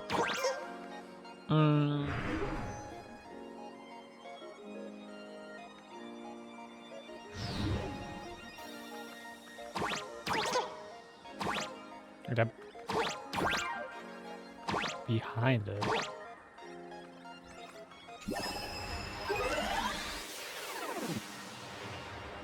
Easy enough.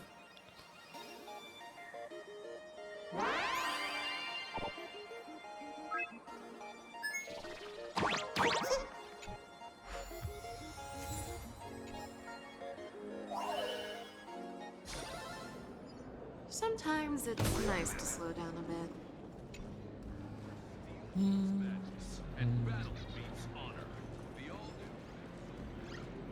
This is an enemy. Okay.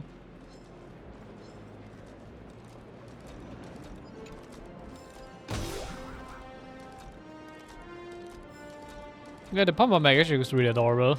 Not gonna lie. You watched Daybreak Squadron too?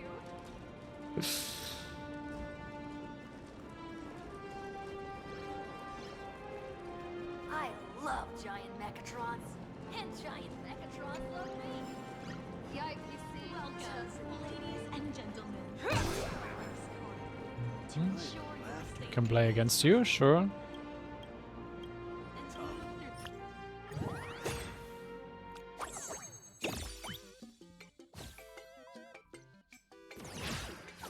I'm just taking the Acheron because I actually quite like the Acheron card.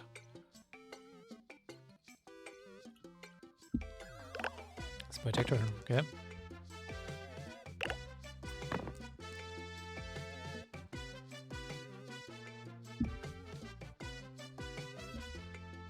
I also got game loading.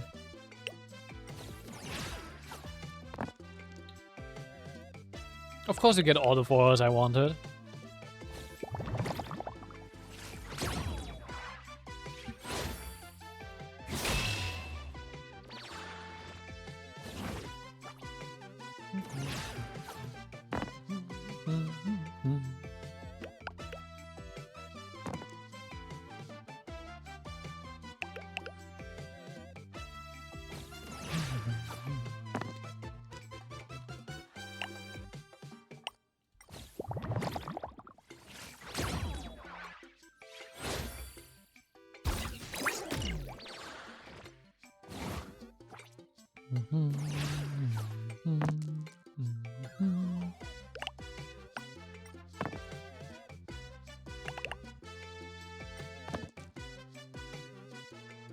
So say, come on, game.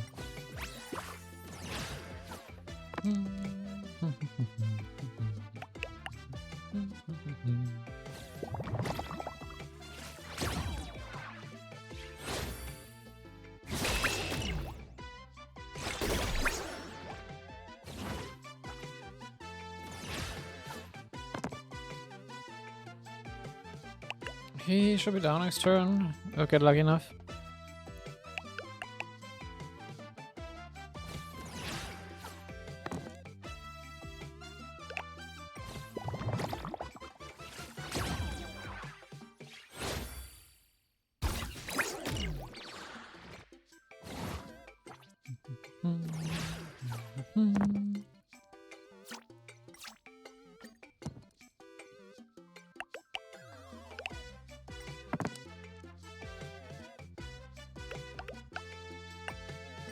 If I'm lucky enough. I'm not lucky enough.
Thank you.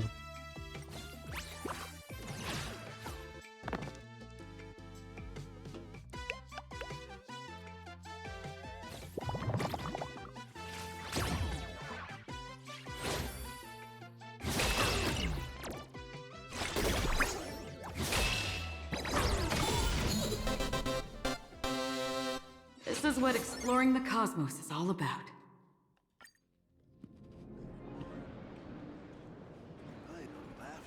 Did one took longer than anticipated. The Mechatron production line can be hazardous. For you, please What did I call again? I want to climb off nights, right? and refrain from crossing the safety barriers. Starfurism. Our existence is a march towards death. Even long-life species can die from accidents. Given infinite time, the probability of this happening is 100%. Thus, from a long-term view, we are all dead. I mean, fair. Ladies and gentlemen, feast your eyes on our company's latest masterpiece, the Stellaron Hunter Sam statue. Oh, it's literally modeled after Firefly. Okay. Favorably recreated a 1-to-1 scale from HD footage. It's guaranteed to be 100 times more sinister than Sam themselves. Cool, but why does it have a better one finish? Or at least because the Stellaron Hunters stand no chance against the crushing might of the Strategic Investment Department's righteous Iron Fist. I would not be so sure about that.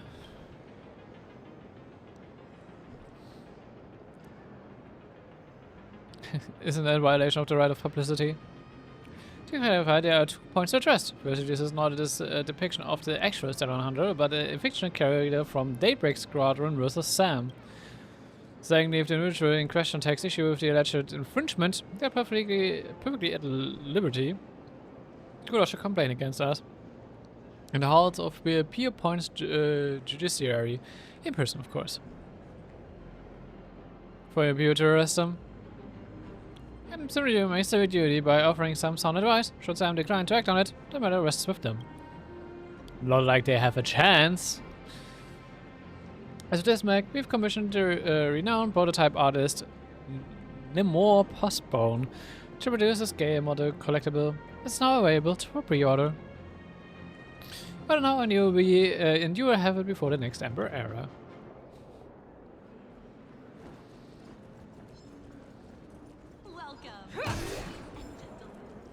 Okay, but other than that, nothing more interesting. Oh, I could actually go in here. Do I want to though? Wait, why are we here? It was, but otherwise, what do you think? Any improvement on my imitation? How did it become an exhibit? Because the time on stage is me, Flectro.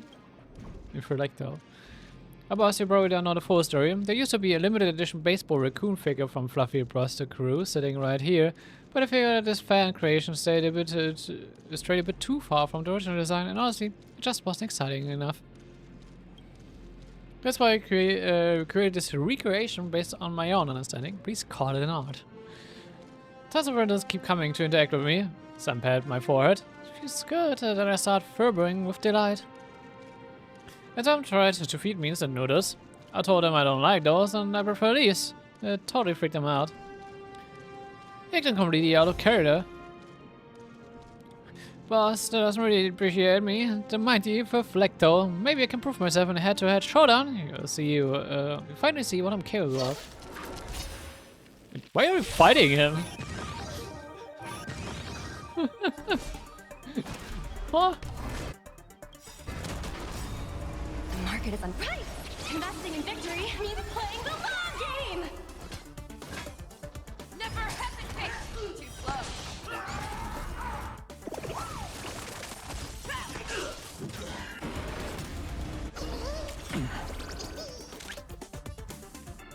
Confiscated. Fight to the death.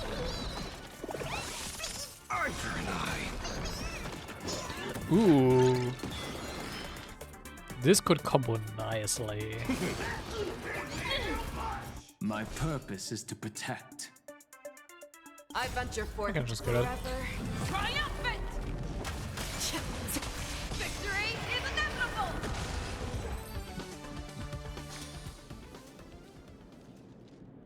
But I'll show you the true soul of fan creation. Well, that's one aspect soul right here. Once you really get it, the soul of art is abstraction. I'm itching to get started and can't wait to dive into my new training. See you next time, boss.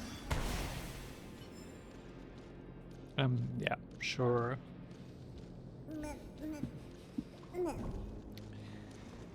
I guess we just fought our own employee.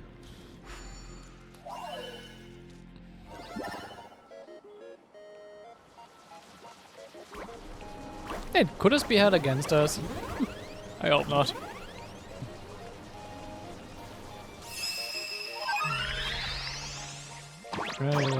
Can't reach, okay.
I'm not sure I'm supposed to reach it.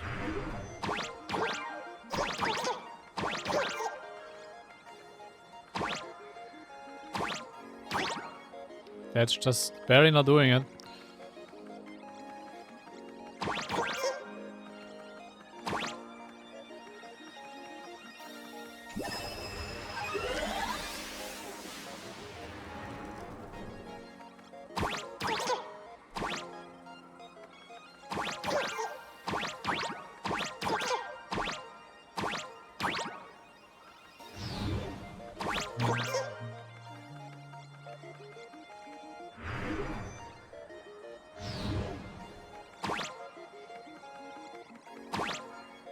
Ah.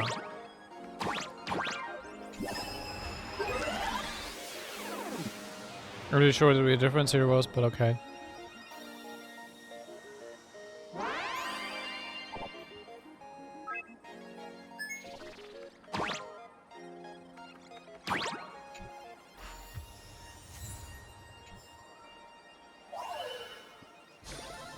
Wow, impressive. Why?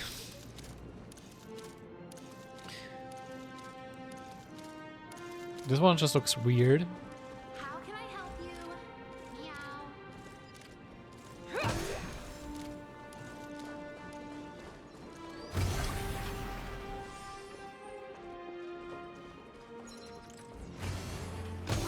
We pull together. Hmm.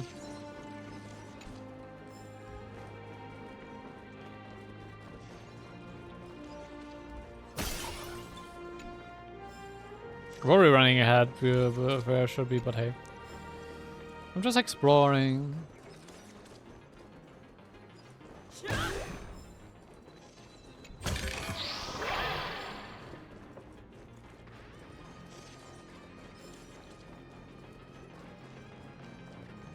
Oh. Something else to collect.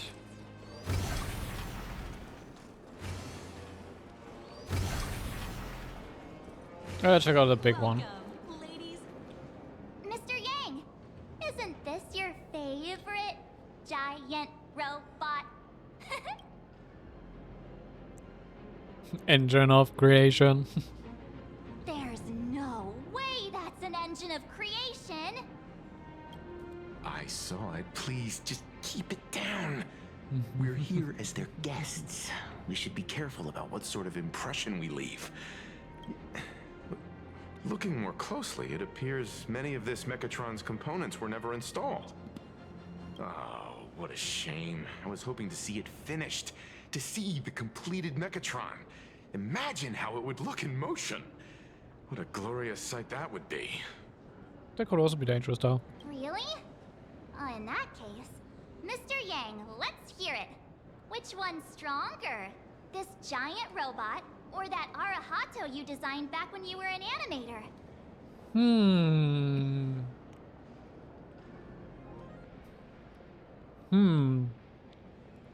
I mean, since Bronya is still developing it further.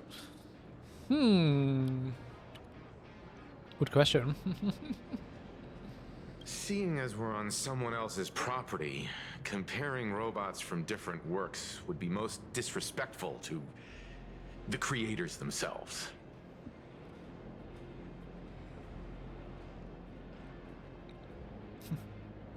Come on, tell us, pretty please, I wanna do. Arahato is an animation all about robots, while Daybreak Squadron is a live-action hero drama. The two really cannot be compared. Sure. Oh, what a stereotypically textbook mature answer.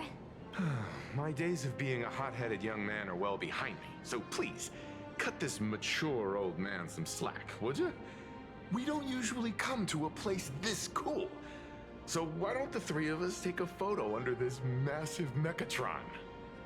Now we're talking. Let me set the self-timer, so we can all get in the shot together.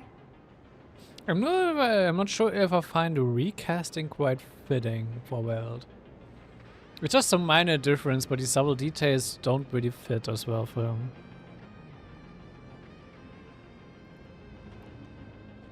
Because like the new voice carries a more youthful nature than the old voice. Just carries a different energy. Don't forget to turn on the beauty filter. Oh, standing below a huge Mechatron like this is just incredible. Looks like Mr. Yang's still young at heart after all. Wait, where did she come from? Who photobombed us? Where did this extra person in the photo come from? Ghost? But it's daytime, and there's way too many people here anyway.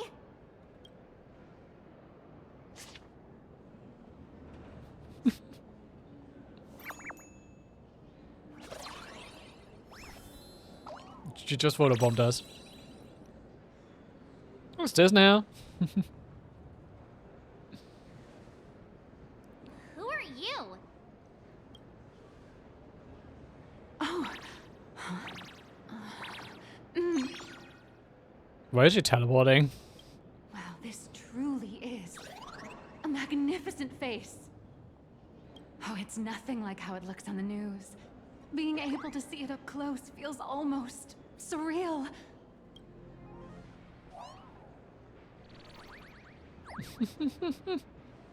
Am I too close? No, sorry, my bad. I'm not great with personal space. Yeah, I kind of figured.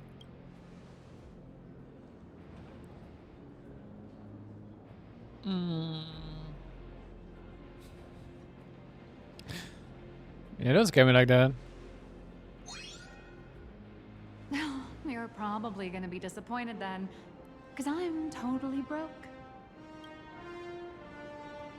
Oh, right, I forgot to show you my ID. Right, here we are. I'm Nihilux, and I work at Perlex Corp's Imagenesis Technology Department. I'm a P-30 agent who works for the IPC. Oh, she's an IPC employee. Okay.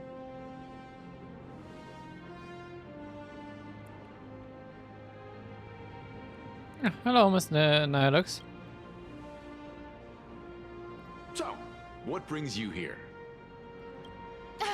Madam Pearl sent me to the lobby to pick you up. All of you are famous super cosmic level heroes whose faces have been all over the news more times than I can count. So of course I recognized you right away and just couldn't help rushing over here to snap a selfie with you. Hope you don't mind. I see. Then, hello, Miss Nihilux. Hello everyone.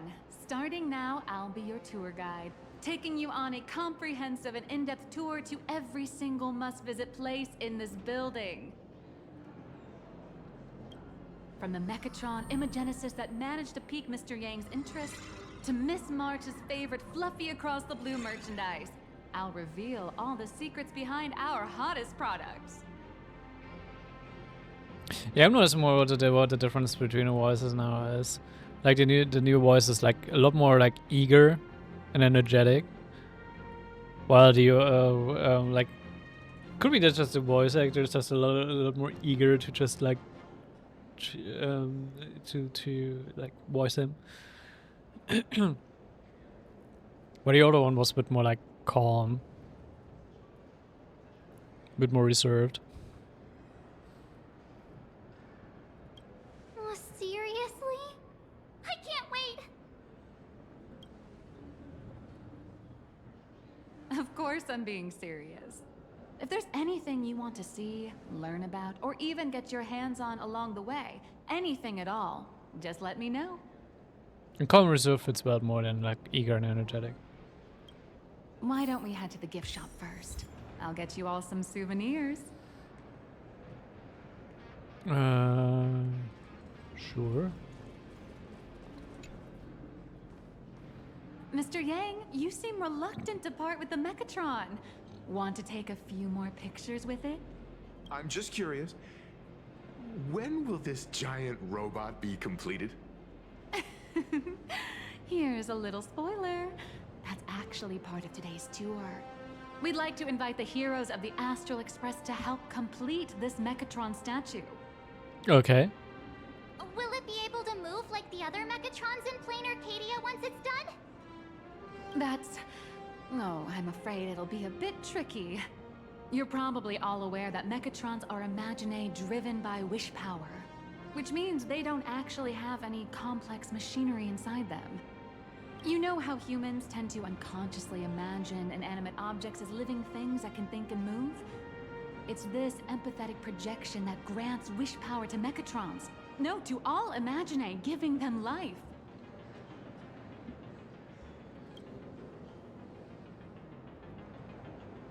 So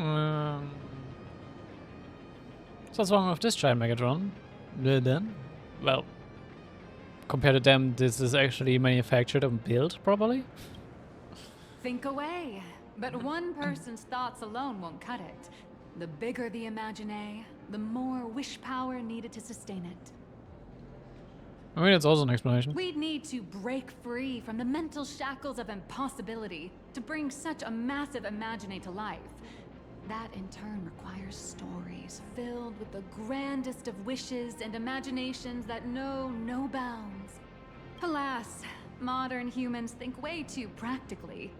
People can't help but wonder, how does such a huge Mechatron even move? Given how massive it is, why doesn't it just collapse under its own weight? The tiniest seed of doubt in the giant Mechatron, standing tall astride the earth, becomes nothing but an impossibility. Maybe it'd have a better chance of coming to life in a more primitive society. Maybe. Oh, truly a pity. Though a more primitive society would probably use this Megatron to start wars. Oh, cheer up! Today's your chance to finish building this massive Mechatron. Think of how many robot enthusiasts would kill for this kind of opportunity. Hang on a sec. Welcome, ladies and gentlemen. Crush mediocrity and rise. There's a saying that goes, dreams of wealth, the heart of a hero, and countless efforts all lead to Perlux Corp. Of course, there has to be some mention about money or wealth in it. Whether you're a kid or an adult, everyone has their own sweet dreams. Becoming a hero who saves the world from evil forces. Merging with a giant Mechatron to unleash awesome ultimate moves. Yeah! Perlux Corp sells these dreams and makes a killing off of them. If I could have everyone's attention, you can buy models of Perlux Corp's Mechatrons in this area. Among them is the best-selling Daybreak Squadron series. Wow, look at this. It's so intricate. No wonder Mr. Yang's got Mechatrons on the brain. I very much envy the kids here in Plain Arcadia. Back in my day, robot toys were still quite the luxury. That's why you created your own. Seeing all your eyes light up like that reminded me that I too was once young. Back then, there was a stretch when I was so broke that I'd spend ages debating whether to buy a carton of milk from the convenience store. I kept telling myself that I had to work hard so I could get rich someday. I mean, he even built all the anti-entropy mechs, so yeah. So, did you manage to get rich? After years of hard work and hustling, at the very least, I'm no longer young.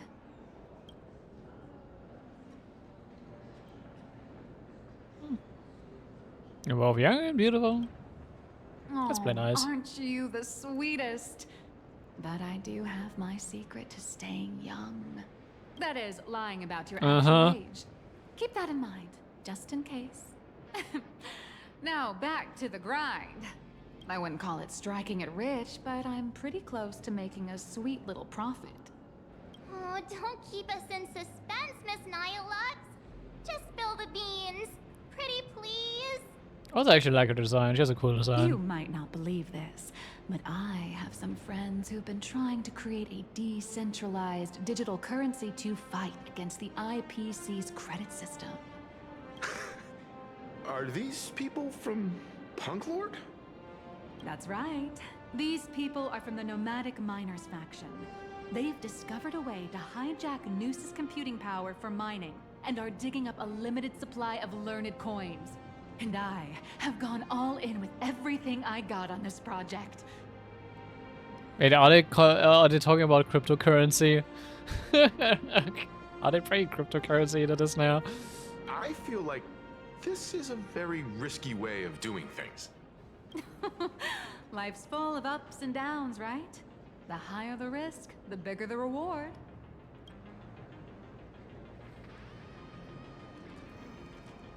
Okay, I guess, sure. Cryptocurrency is a plot point now. You watched Daybreak Squadron 2?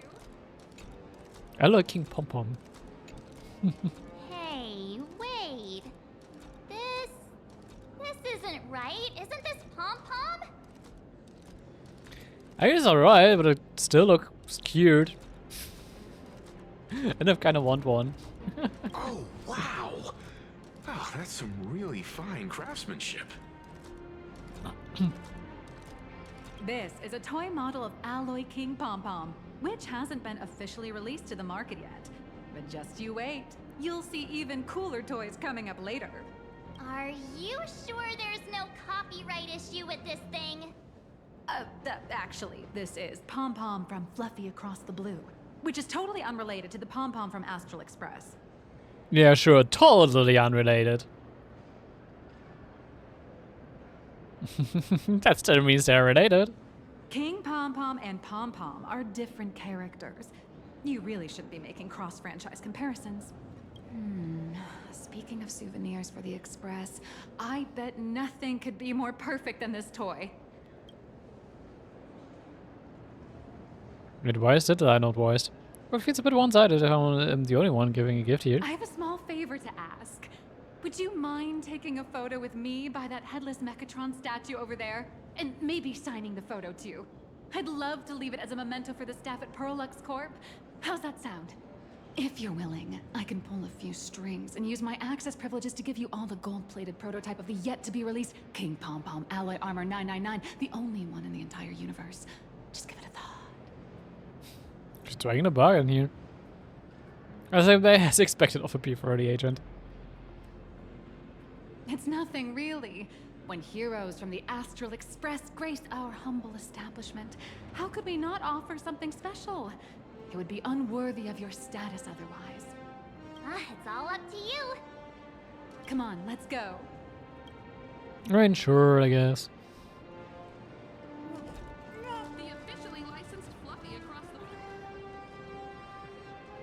the A Paradox Corp themes a sculpture for taking group photos. You can go behind the sculpture and place your amazing face in an appropriate spot. Adjust the camera to suit the angle and you look like a Megatron warrior. Man and Megatron in perfect harmony. Ready to take a photo? I'm ready.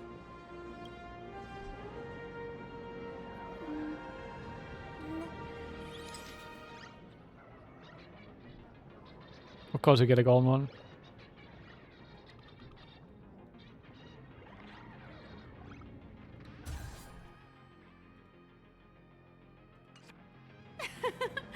I love this one so much. I suddenly have this selfish urge to keep it all to myself. And don't forget about that exclusive gift you promised. You bet. In fact, I'll throw in a normal edition for each one of you as hush money. Come on, let's head to checkout. She's kind of brazen, like showering us a gift. I mean, she got a mere photo from us.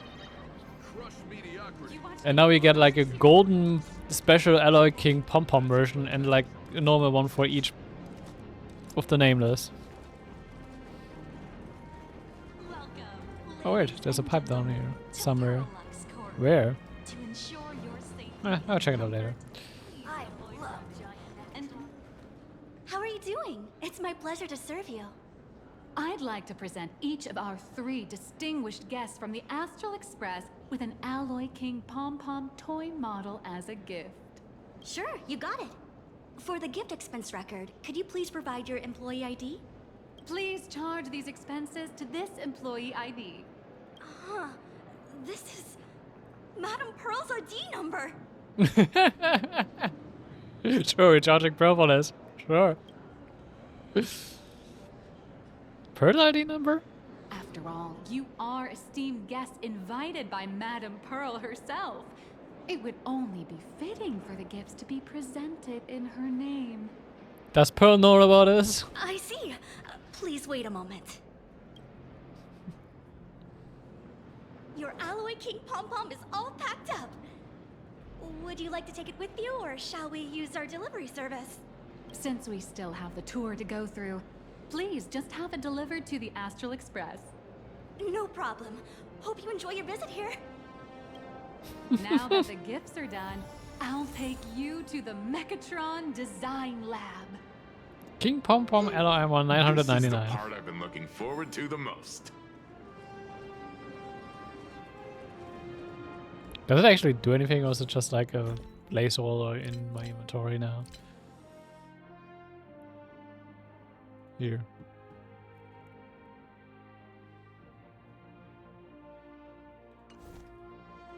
Okay. Welcome, ladies and gentlemen, to Parallax Corp. All Mechatron units Well, probably will be displayed in the Trailblazer room. You're the... No way! You were Mr. Raccoon!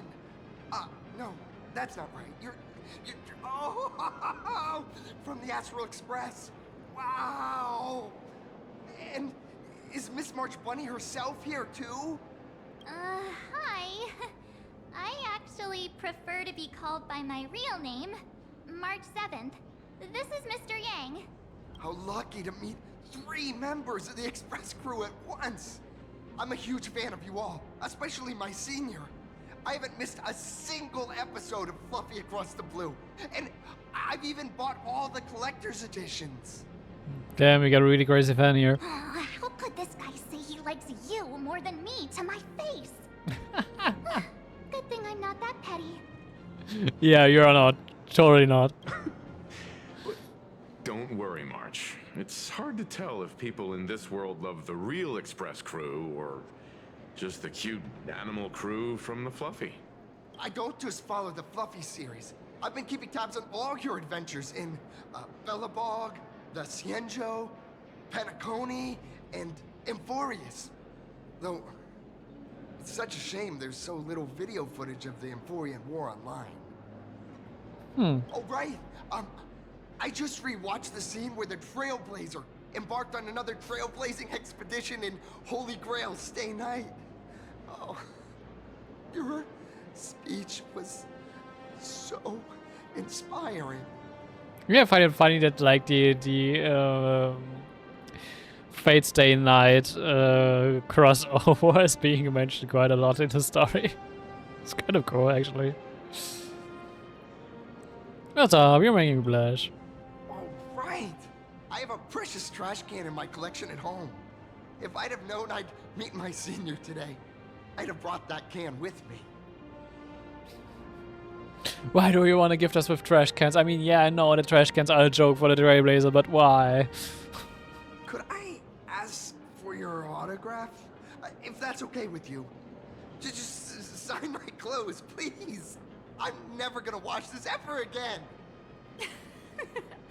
Oh, you're acting exactly like me from 10 minutes ago, kid. Don't worry, he won't fly away just yet. As for you, you've been chattering away non-stop. How about giving us a proper introduction so that your idol gets to know you better? Sorry, I got way too excited. Mm-hmm. I'm Good tell. Warrior Cinderborn from Daybreak Squadron. And my real name... Well, my real name doesn't matter. Just call me Cinderborn. If you're not in a hurry, would you mind chatting with me for a bit? Was he like an actor for this? Maybe you can just listen to his stuff. Actually, don't know much about it. Daybreak Squadron. Daybreak Squadron is the most popular superhero drama in Full Wish TV's Mechatron Warrior series, following the story of young heroes fighting alongside Mechatrons against the Shadow Slither to save Plain Arcadia. I never expected Mr. Yang to be so familiar with our story's background. After all, I'm a loyal fan of your show. I'm truly honored. So what do you usually get up to around here? I'm just a small-time actor, playing a hero on TV. And like my senior's deeds inspired me, Daybreak Squadron has also motivated people to fight against all challenges in real life. Recently, Full Wish TV got approval from the Department of Aberration Defense. So now, the magical Mechatron Daybreak Warriors from the show can operate in reality. My friends and I are just honored to fight alongside the real Bullet Worm. Okay. Sorry. I didn't quite understand that.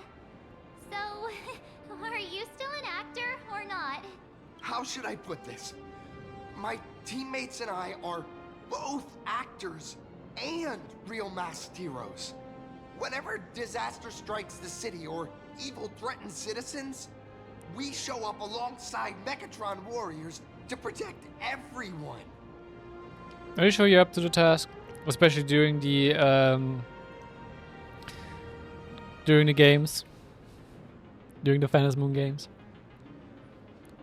So what brings you to Parallax Corp today? I'm here today to test a Mechatron's performance and do some advertising shoots while I'm at it. Full Wish TV and Parallax Corp have always been partners. Even the squad's transformation Mechatron is imaginated by Parallax Corp.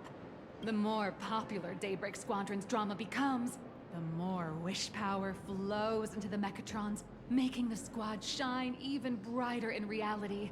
And the more active they are, the better Parallax Corp's model kits sell.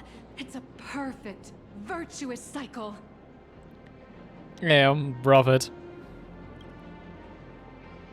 Should we continue for our tour now?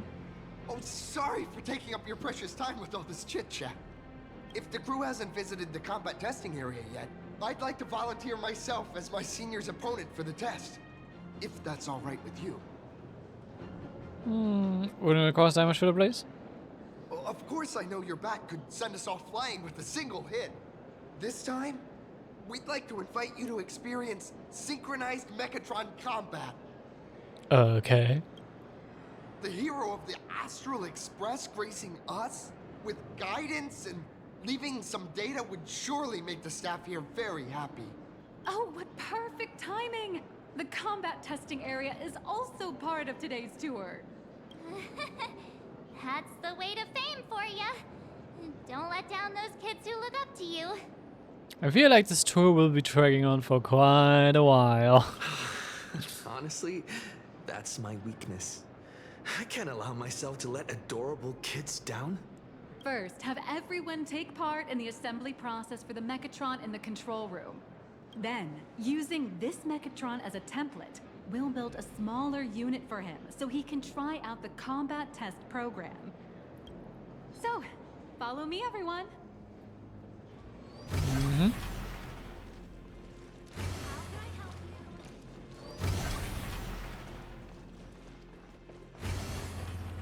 This is Perlux Corp's Mechatron Imagenesis Design Lab.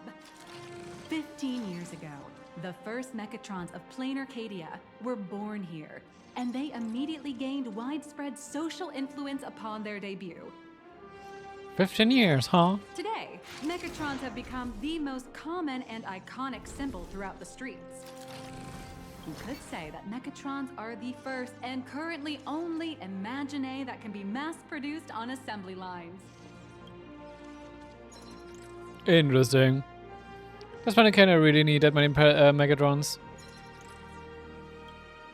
Imagine such as Mechatrons, which can be produced and discontinued at will, are the perfect residents for Plain Arcadia, and perhaps the perfect IPC employees too. And the perfect way to control the planet of mass. In some people's eyes, being able to create an infinite army of Mechatrons would be even better. Say, dear guests, do you know what the first step is to creating an Imagine in Plain Arcadia?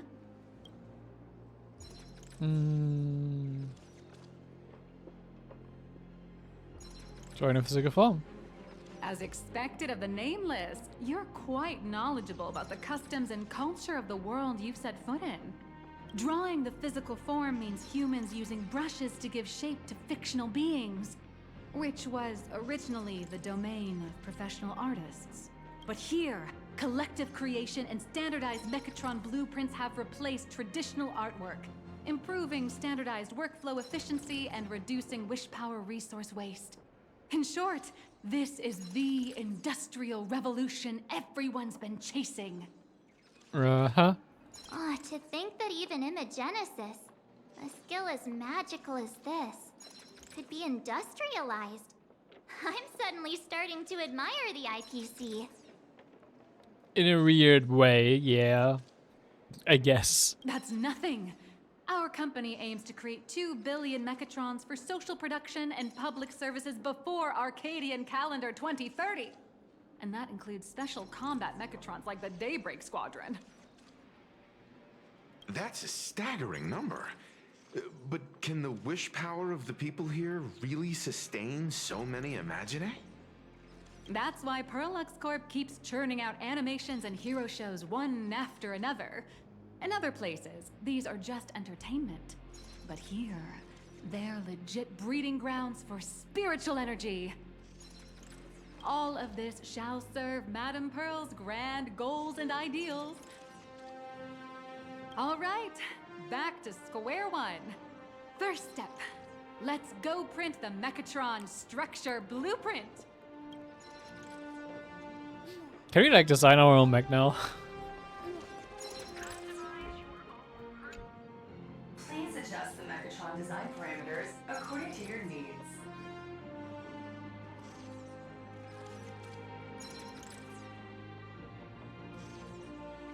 Keep fine-tuning. Mechatron assembly blueprint updated. Processing.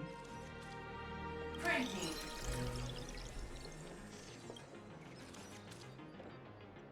I'm waiting for the blueprint to generate. It suddenly hits you. This is just a trial project.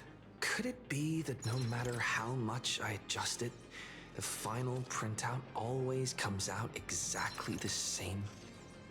Your suspicion makes sense. But please answer my question first. Which do you prefer? The sense of achievement that comes from hard work, or the convenience of getting things done easily? Good achievement. You got that right. The fully automated Imagenesis blueprint design system perfectly matches your needs. You can meticulously adjust every parameter, or just hit one button to skip it all, and the automated system will always produce results that meet the standards. Amazing, right? Just like how the inventors on planet Scrulum used to ask themselves, if all their inventions were already pre-recorded in the Supreme Punch Tape, what's the point of inventing in the first place? Printing complete. Please retrieve your blueprint. What you just said is the answer. It's not about the results of creation, but the elation we experience in the process.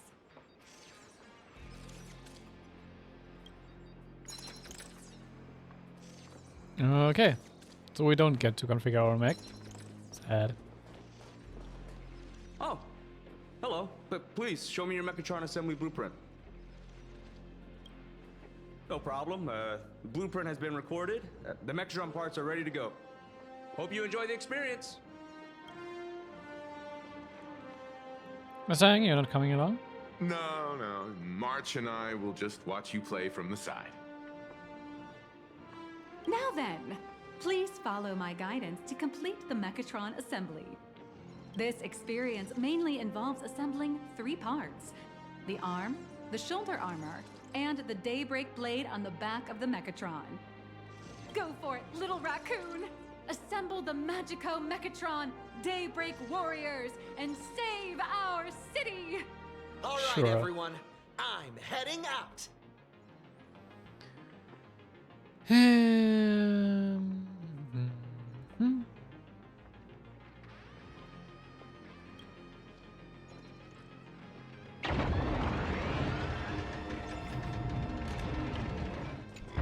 Of course, you're doing the assembly through the world of canvas, world in canvas. Mega assembly.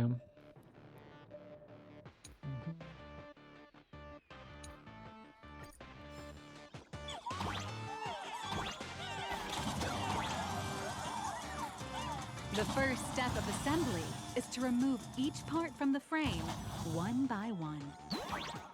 Nippers, hobby knife, sandpaper, sanding stick. Perlux doesn't provide any of these.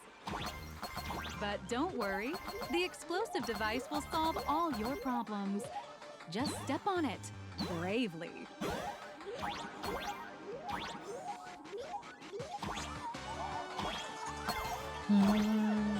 Something else?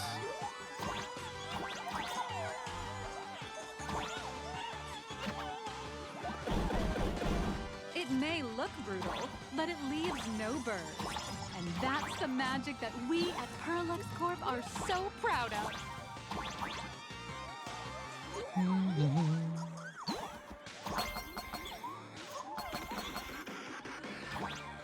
Give me all the coins.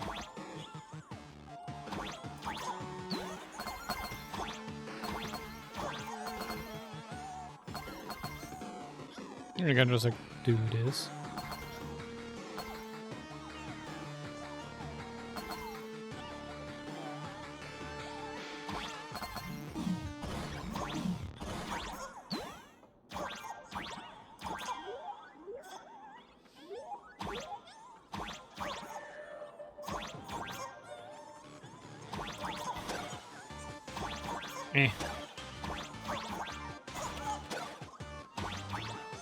There we go.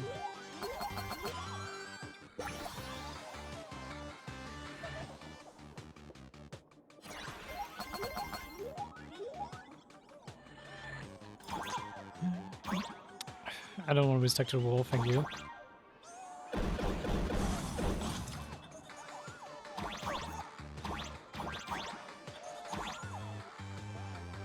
Oh, okay, we can just stand next to that if you want to.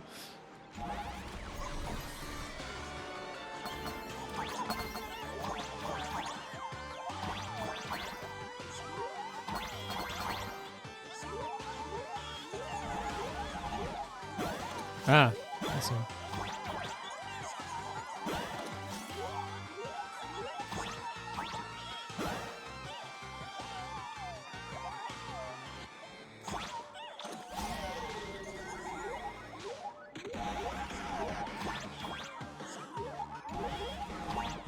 Keep your chest. Thank you.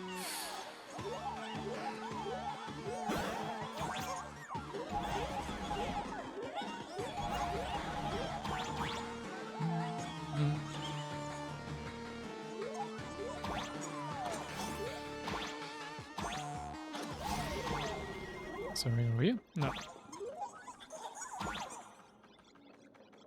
Over here.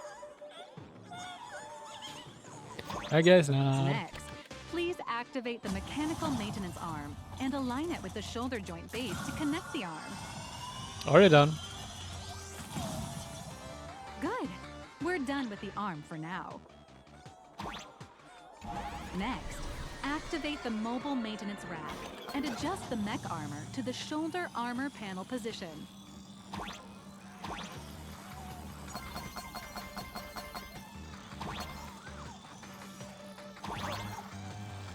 Things with all the money, I guess.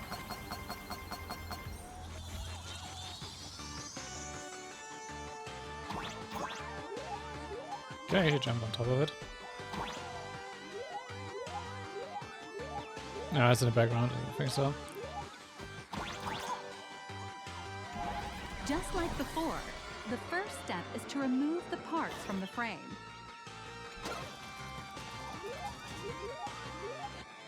Artificial gravity field adjusting. Please exercise caution.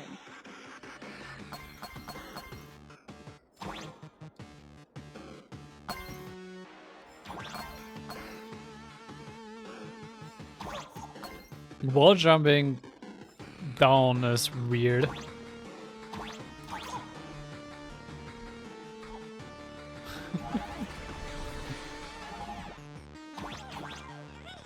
Activate the thruster and push the shoulder armor towards the unit interface.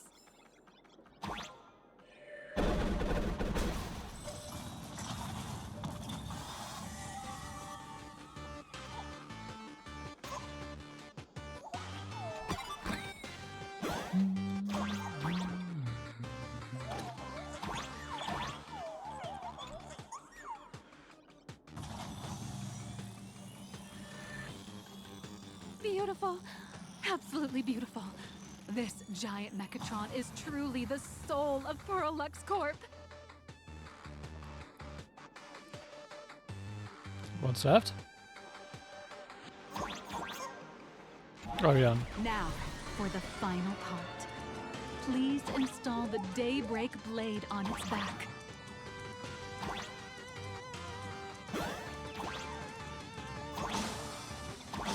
Aim at the mounting point on the back and fire! Awaken! Daybreak blade!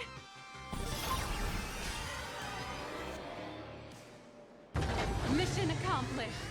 The colossal Mechatron you built with your own hands will now stand proudly in the center of this hall.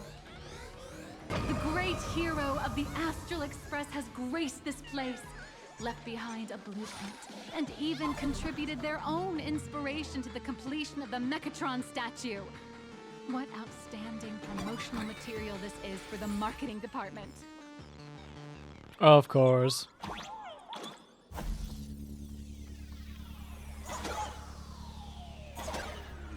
Why are they giving me congratulations?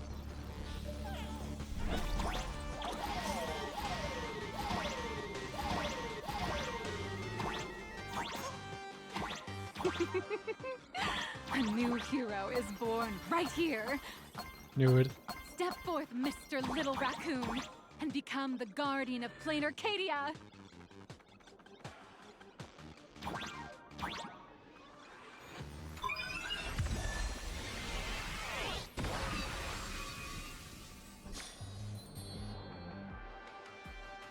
Powerful wish power supply entity detected. Initiating link.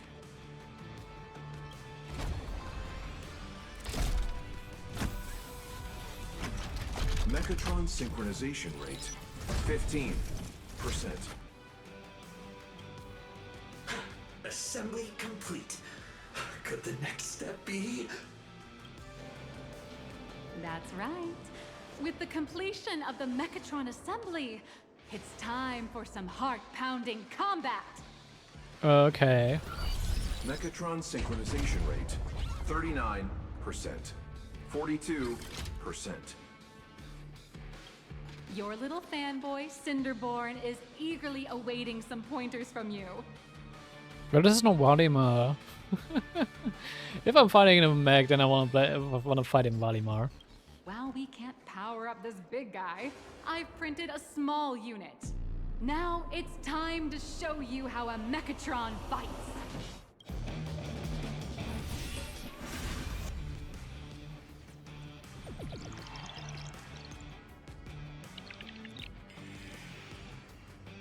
I'm expecting this to probably a gameplay section?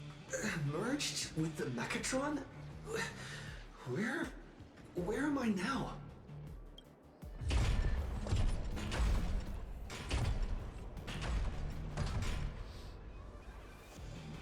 Why, of course. It's the combat testing sandbox. Look, those dazzling colors are like an express train traversing through the stars. Enhanced full body armor, a steadfast shield for the... What a powerful strike! That's our hero, Little Rat... What? Our hero is blocked by an illegal building!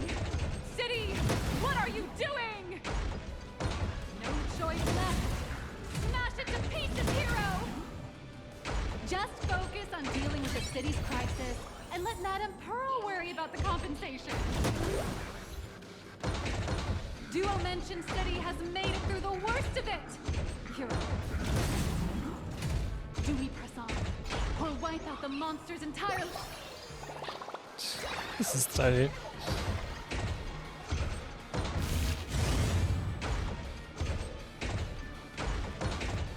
The monsters that were hiding here seem to have been reduced to nothing.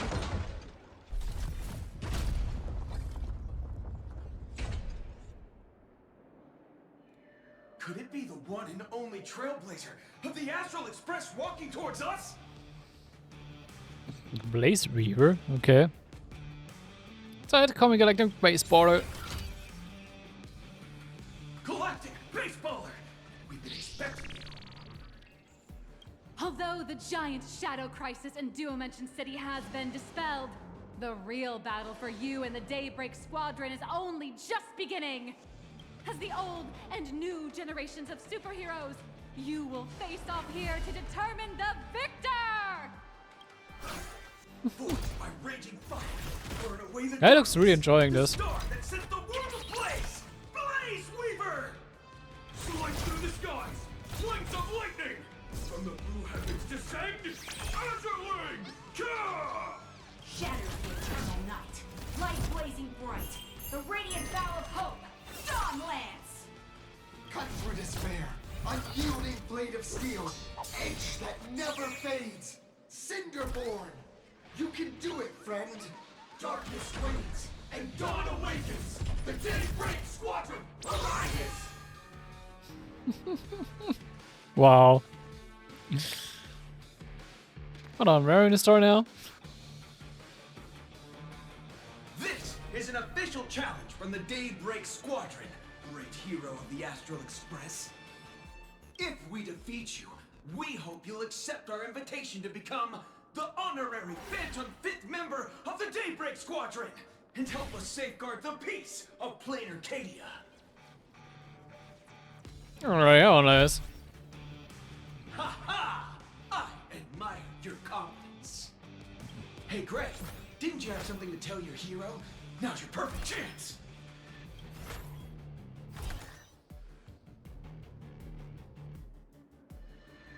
My friend, you know what? Every time I transform into a Mechatron, I imagine I'm you. I think about what you would do when facing danger. It is your adventure stories that give me strength. So I'll give it my all from now on. Please don't hold back. I guess I'm gonna give some pointers.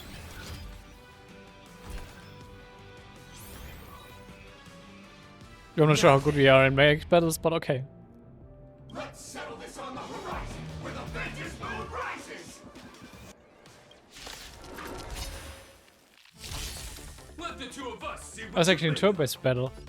Come on! One and only Trailblazer?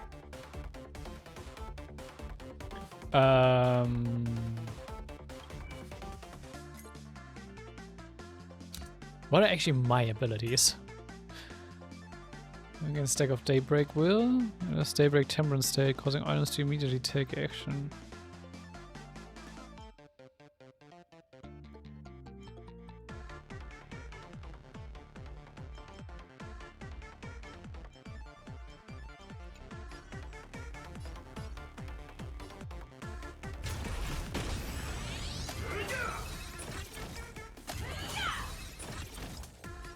Ah, it gives me stacks. Alright.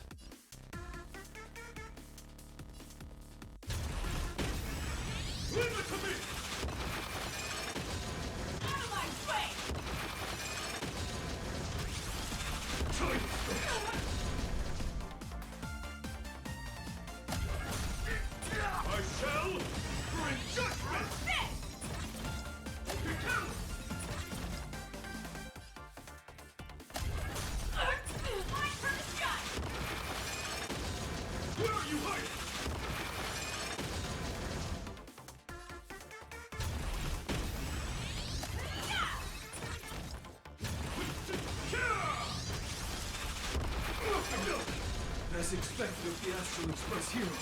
Oh, so powerful!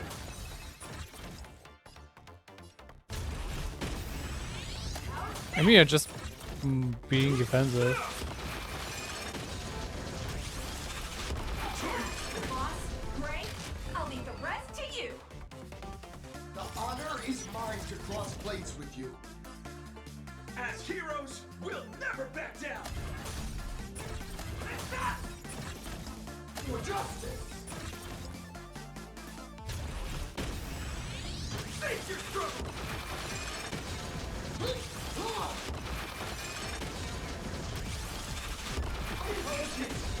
Yeah, just guarding and doing that attack is just a way to go, actually.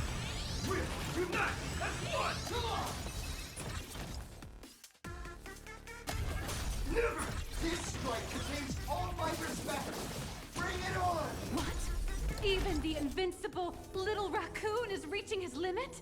Listen, those are the people's wishes. Power converging as one. That is limitless possibility! Everyone's wishes. I've received them all! Oops.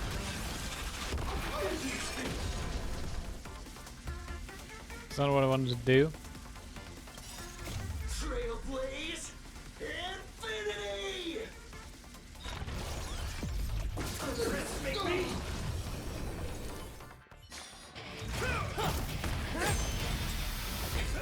They should get a cutscene for this.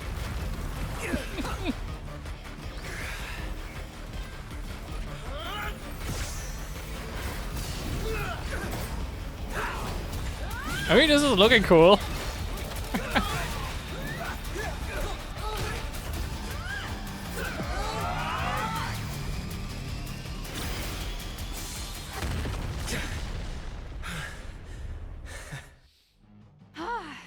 You really got into character. That was some great acting. Let me guess, they filmed all of this. Were we just fighting in a film studio? Don't tell me you actually thought you were fighting them in a real city. That ain't gonna happen. Madame Pearl's insurance fund would collapse. True. It doesn't matter if it was a real fight or a fake one. What matters is your experience. Did you have fun? I mean, cutscene after that was fun. Like, yeah, I wish I could have another run. A 5-star review. Thank you for your kind feedback. Your satisfaction and approval are our greatest motivators. Looks like the Daybreak Squadron is waiting for you. You gave them quite a combat lesson, it appears. Why don't you go share a few words with those youngsters?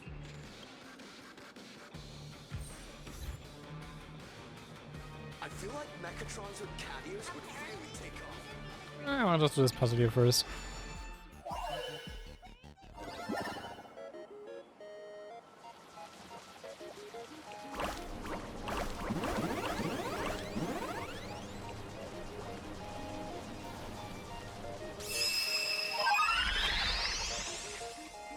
Huh.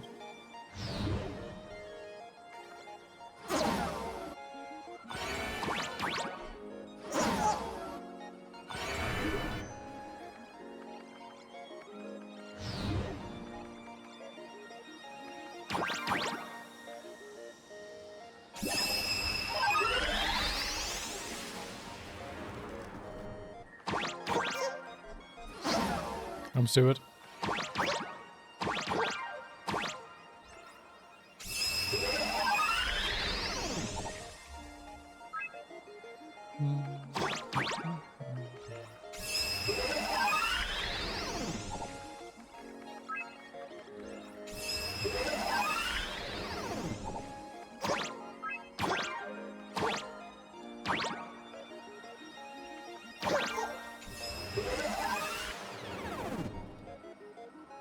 Sunbursto.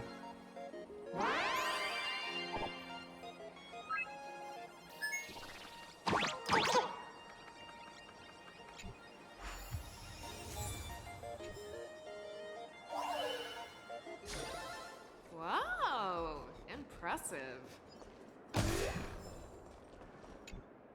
As expected of my senior, that was awesome! My life is now complete. Before joining Daybreak Squadron, Gray had always been your fan. That kid knows every story about the Astral Express like the back of his hand. And he's always looked up to you as his role model. Even as his leader, I'm nowhere near as important to him as you are. Huh, what an amazing battle! Well, more than beating you, we were hoping Gray would leave a lasting impression on you. After all, being remembered by their idol is the highest form of praise for a fan, isn't it? I mean, I guess. She really gets along well. Oh, you bet. Besides my senior. My teammates in the Daybreak Squadron are the ones I trust the most. It's a shame, though. If he could really become the 5th member of our team, our recognition would rise even further. After all, many people still think we're just playing hero. That's only because we haven't done anything truly heroic yet.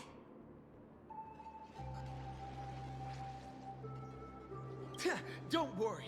Given the state of Duo-Mention City, a mind-blowing crisis is bound to happen sooner or later. And that's when we'll get our chance to shine! Ha ha! Yeah, just yesterday, I rescued 5 people from a gas explosion. Hope they recover soon. And spread the word about how awesome Daybreak Squadron is! There you go again, casually saying the strangest things. Like the Astral Express. We don't need to act to prove something so long as we stay true to our own path. Sooner or later, Daybreak Squadron will be recognized by everyone. Silly you.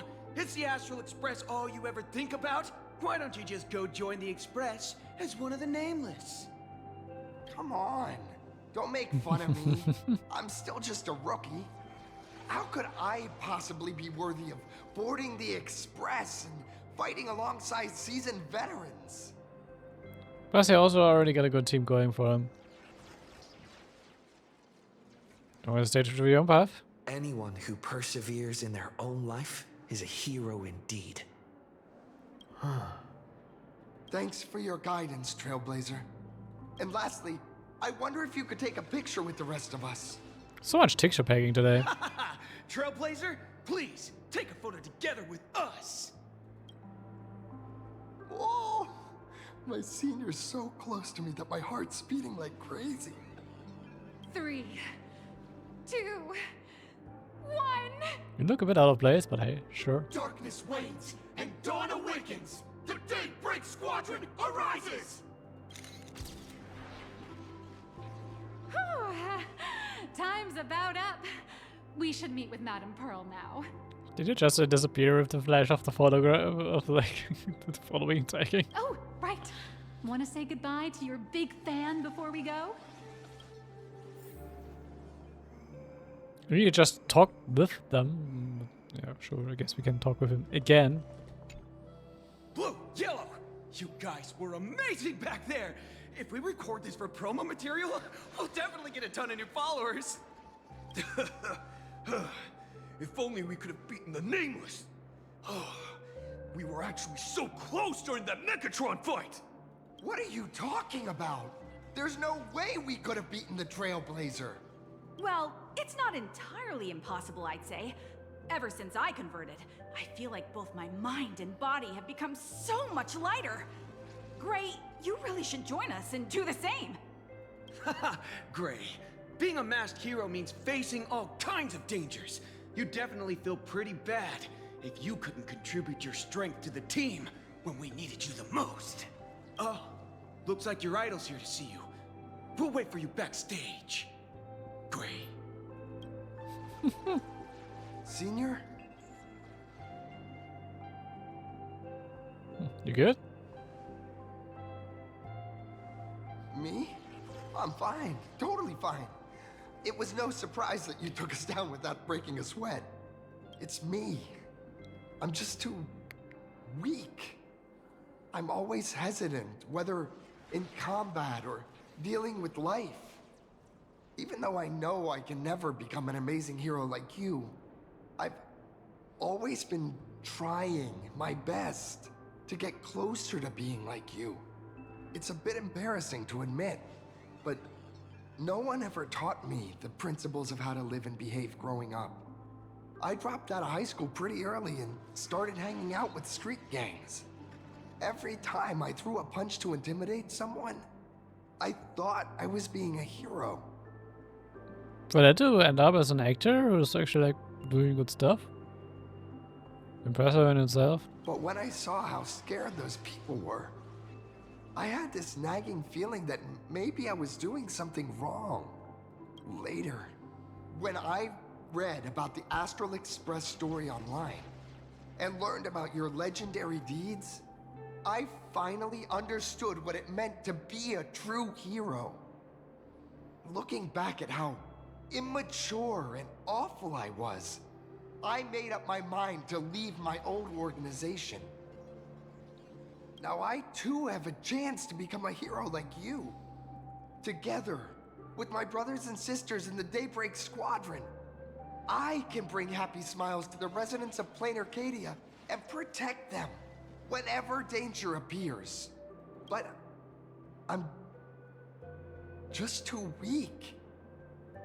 I don't have the immense strength like the Express Nameless. I don't even have any special talents. Maybe I've chosen a path that doesn't really work for me. Aww. Was I to fight for it as a strength in itself? I don't want to give you empty platitudes about humans triumphing over fate. But I do believe that while kindness isn't something you can learn, strength is something you can acquire. Your desire to fight for those around you, and your wish to bring smiles to others, that's your greatest strength. Thank you, Trailblazer. Thanks for listening to my ramblings. Let me give you my autograph. Could you please sign that famous line? Like, rules are meant to be broken? That's the one! That's exactly it! Rules are boundaries, and anyone who pushes beyond those boundaries becomes, in a sense, one of the nameless. I'll remember today for the rest of my life. Goodbye, Trailblazer. I hope by the next time we meet, I'll be a true hero just like you. All right. Well, that about wraps up today's tour. After seeing everything, what do you think? Of course, I've got quite a few fans. You're only realizing that now. That's your greatest advantage in joining the Phantasmoon Games. A story that's already spread far and wide. Products Co-op's influence is truly something else. Indeed, rather than the power to rule this world directly, that individual draws even greater strength from Parallax. The stories and dreams spun by this enterprise are capable of steering the future of Plain Arcadia and of serving as the cradle for new imaginae. Madame Pearl is waiting for you at the top of this building to discuss matters regarding the Phantasmoon Games. Let me give you a little reminder. The rules of Phantasmoon Games have never required any competition between supplicants. I mean, true. I seem to be well versed in this. As an IPC employee, I've said far too much. Your friends are waiting for you in the hall. You should go meet up with them. Don't keep them waiting too long. I guess we finally get to the meeting. The actually interesting part of all this.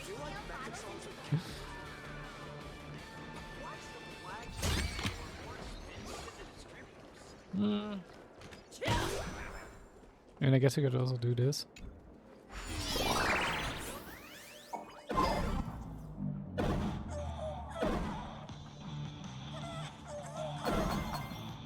Wait, what?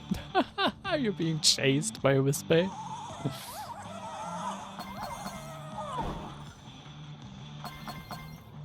This auto scroll could be faster.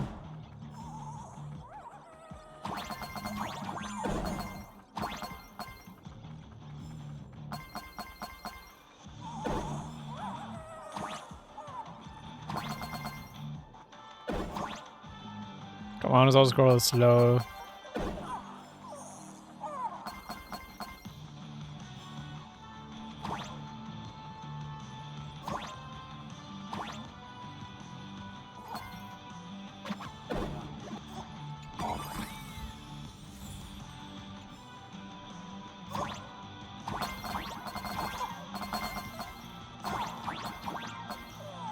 Coins. Oh, coins, gimme.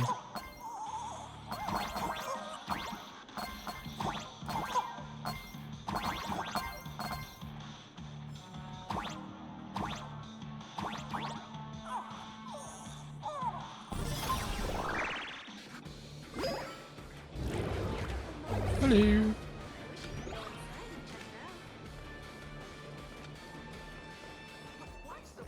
What's over here? More stuff. More stuff I will not care about right now.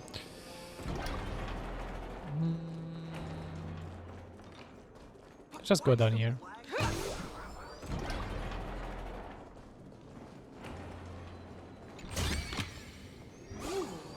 Over here! Over here!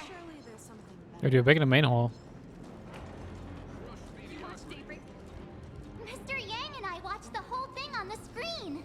Not only did you assemble the Mechatron and give autographs to your fan, but you also got to live out your superhero fantasy.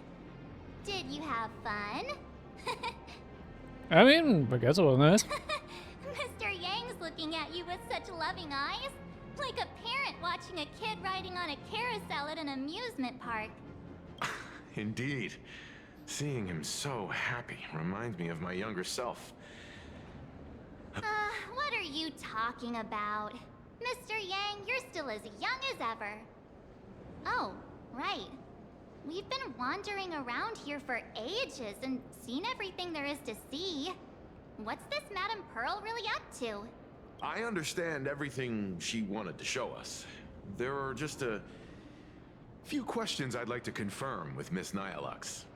Miss Nyalux? Wait, where did she go? Ah, there you all are. We've been looking everywhere for you. The Secretary's office sent Agent Feld here to keep you company while you wait, but he said he couldn't find any of you. Oh.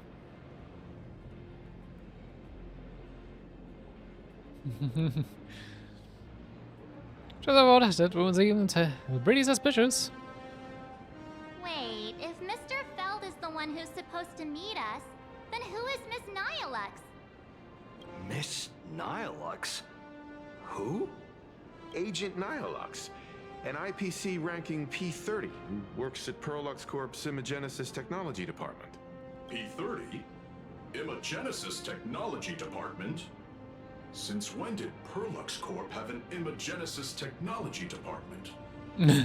Could she be some kind of corporate spy who snuck into the building? Why did the others don't question her though? Oh, this is a real mess. What are those security guards even doing? Distinguished guests, are you hurt? Or did she trick you into giving her money or anything like that? No, she kind of just tricked us into accepting Pearl's money, kind of.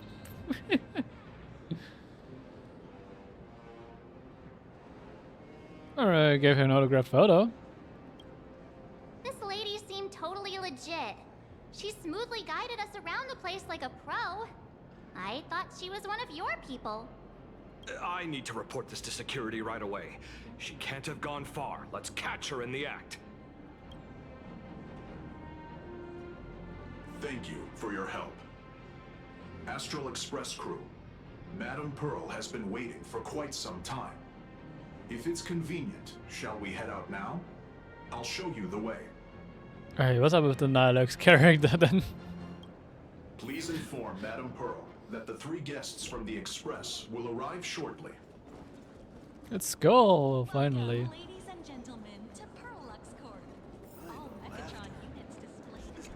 Pearl demonstrated the full process of creating a Mechatron army, based on what I saw.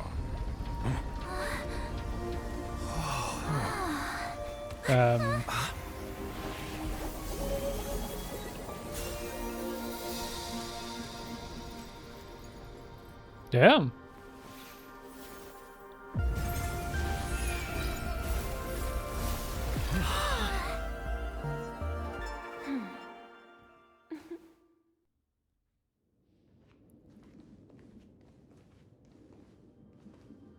Hello, guests from the Astral Express.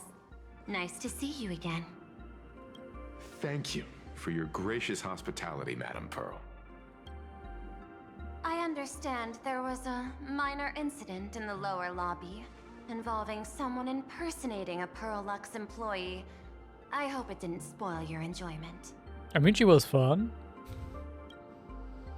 We're fine. Don't worry about us. But how are things with you? Did you lose any valuable tech? Blueprints? Or top secret information? Just some money. No, Pearlux's data firewall remains untouched, and all assets under security network surveillance are intact.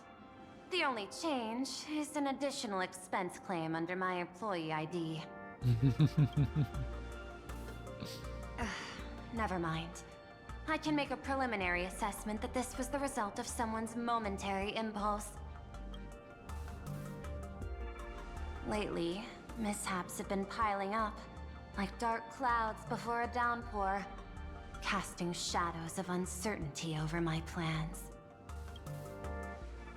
Could you be referring to the Herald of Death? 33 citizens were found dead in the Dovebrook district. In addition, an IPC specialist assigned to negotiate the purchase of a Mask of Elation died in an unexpected incident. This party has made overt threats to public order and is clearly challenging the IPC. My intuition tells me this is only the beginning. Managing capital and managing a corporation share one thing in common. That is, an aversion to risk and a pursuit of stability. And I bear both responsibilities.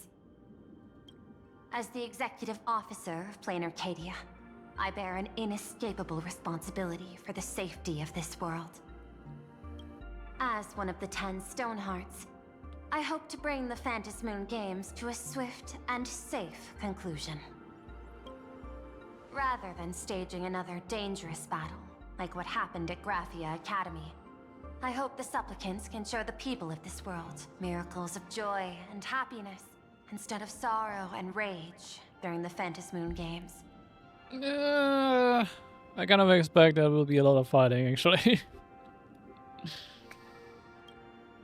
Therefore, I'd like to hear the Express's request. Trailblazer, please, tell me. What's your ultimate goal for joining the Phantasmoon Games?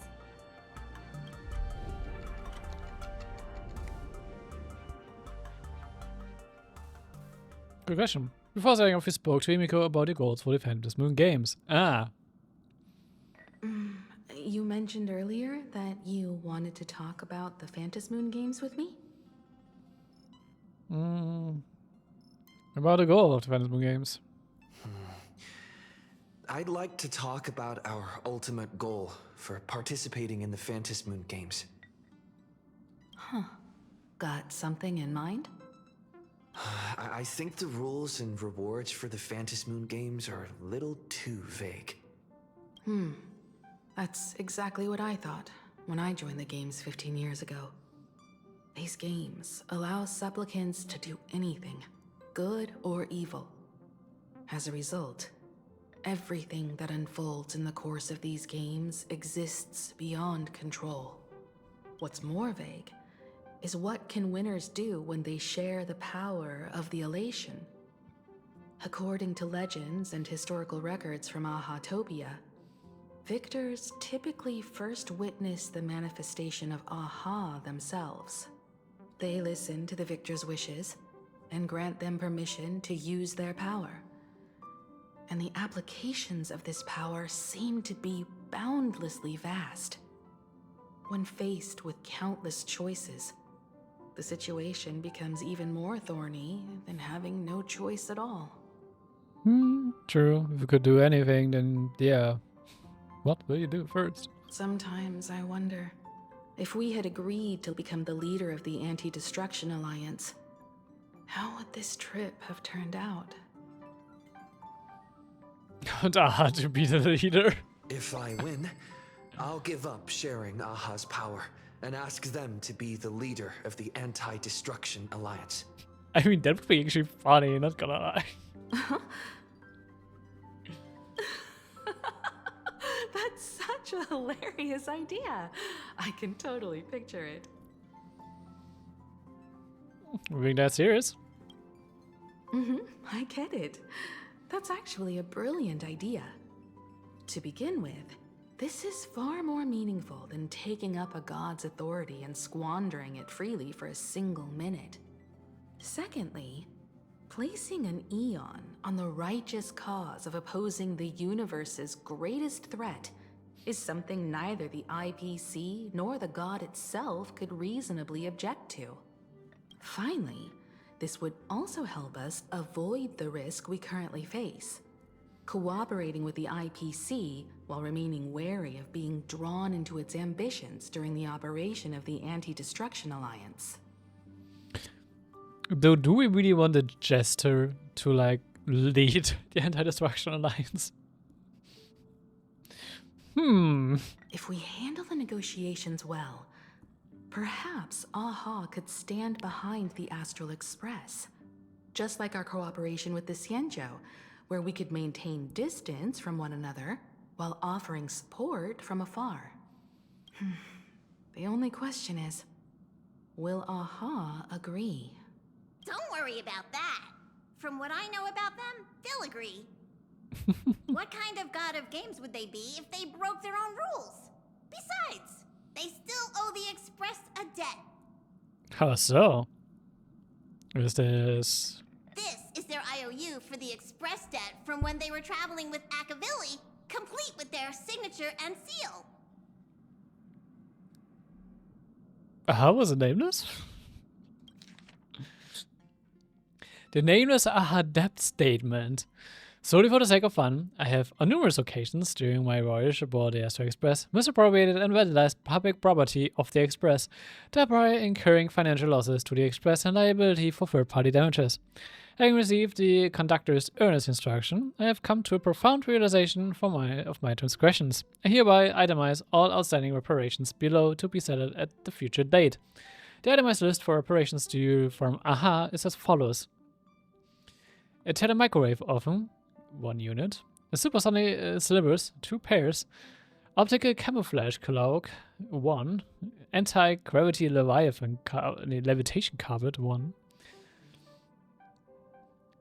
Hader brooms bearing a striking resemblance to swords, 2, note liability for this entry is jointly assumed with Aquility.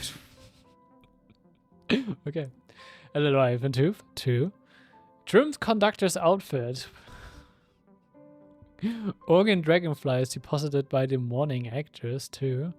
Medical expenses incurred due to allergic reactions from the introduction of electronic mustard into the rice cooker. Alright. Graffiti removal fees for the statue complex of white rolling stone planet.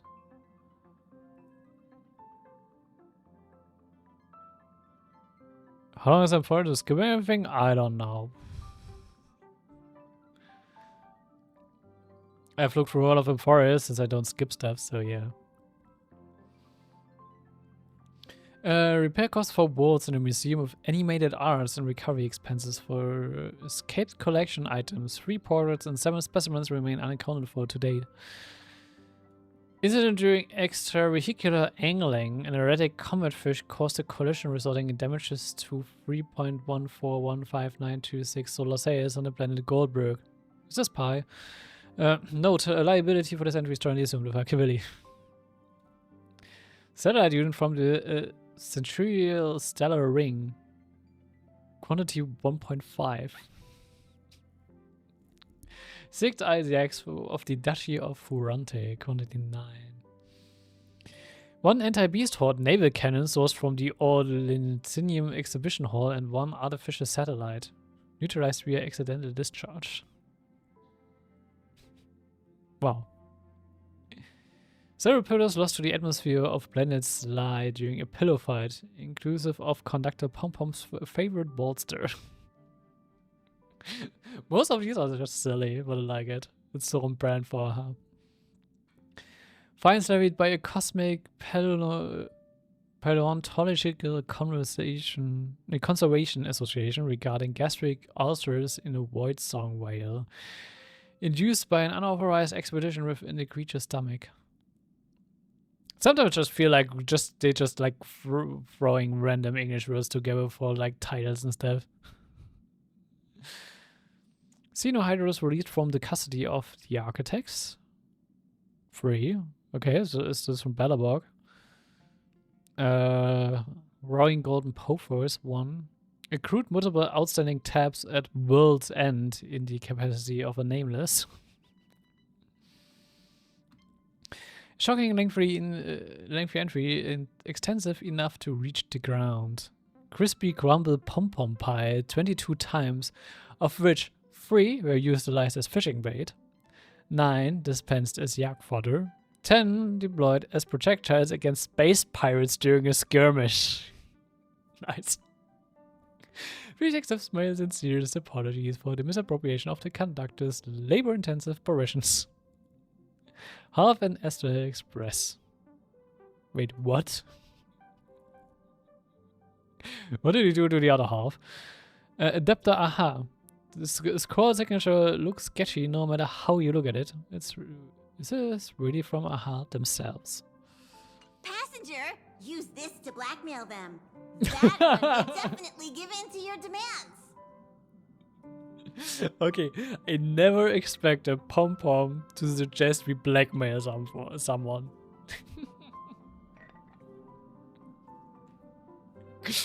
But okay, fair enough. Pom-pom was putting out that card. Probably.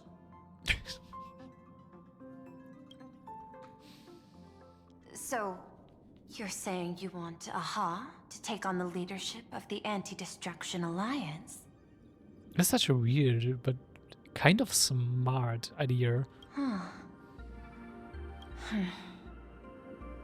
Logical extrapolation. Failed. Success rate indeterminable.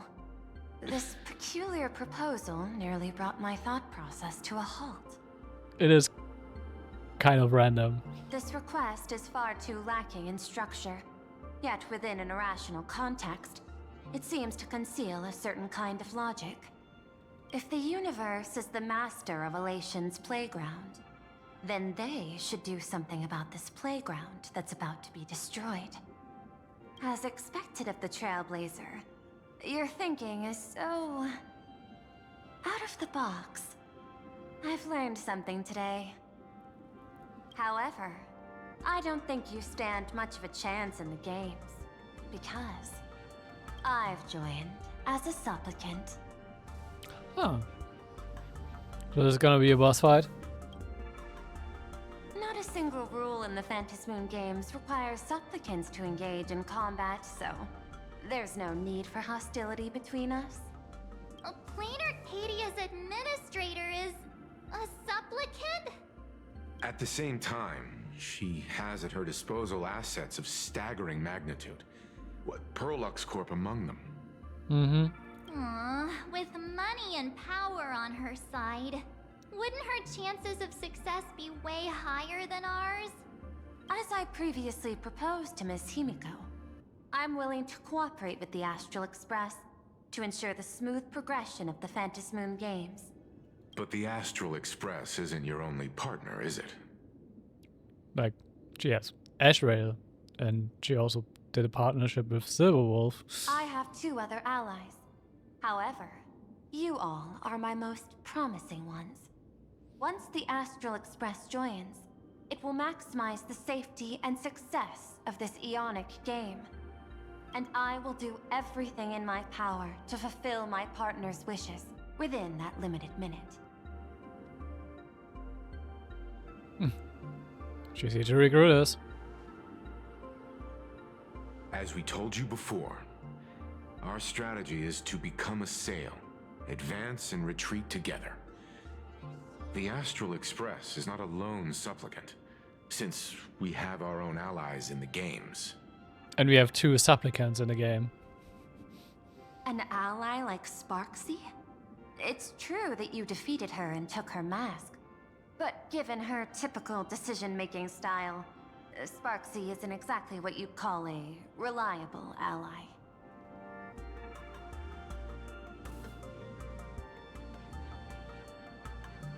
I have another ally. Hypothesis. The Sinwish Syndicate's missing mask. I thought it fell into the Xianzhou's hands. Don't tell me. Yao Guang gave it to you guys? That's right. 3 against 3. We're tied at the moment.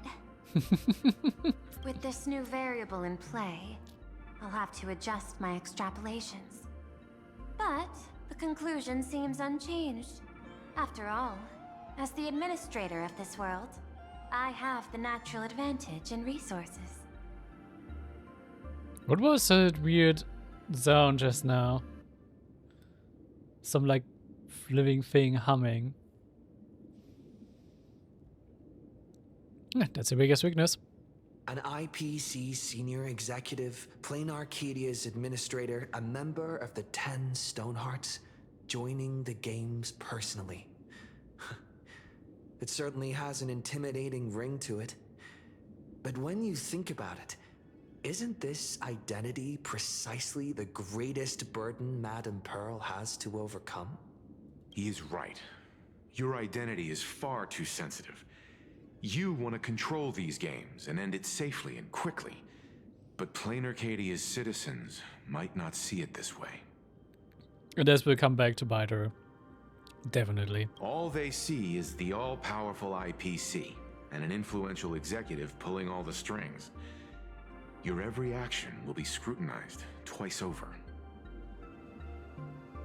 You don't want to see the IPC win. A sharp observation, I must say. Quite impressive. But I do not believe you yourself would overlook this. Madame Pearl, what is it that you seek to obtain from the Phantom Moon Games at any cost? What I seek is a treasure lost to this world's history. I want to recreate Graphia's divine art of imagenesis. Does that have something to do with painting? Hard to believe, no? My birth originated from the theme assigned by the celestial differentiator of planet Scrulum. Art.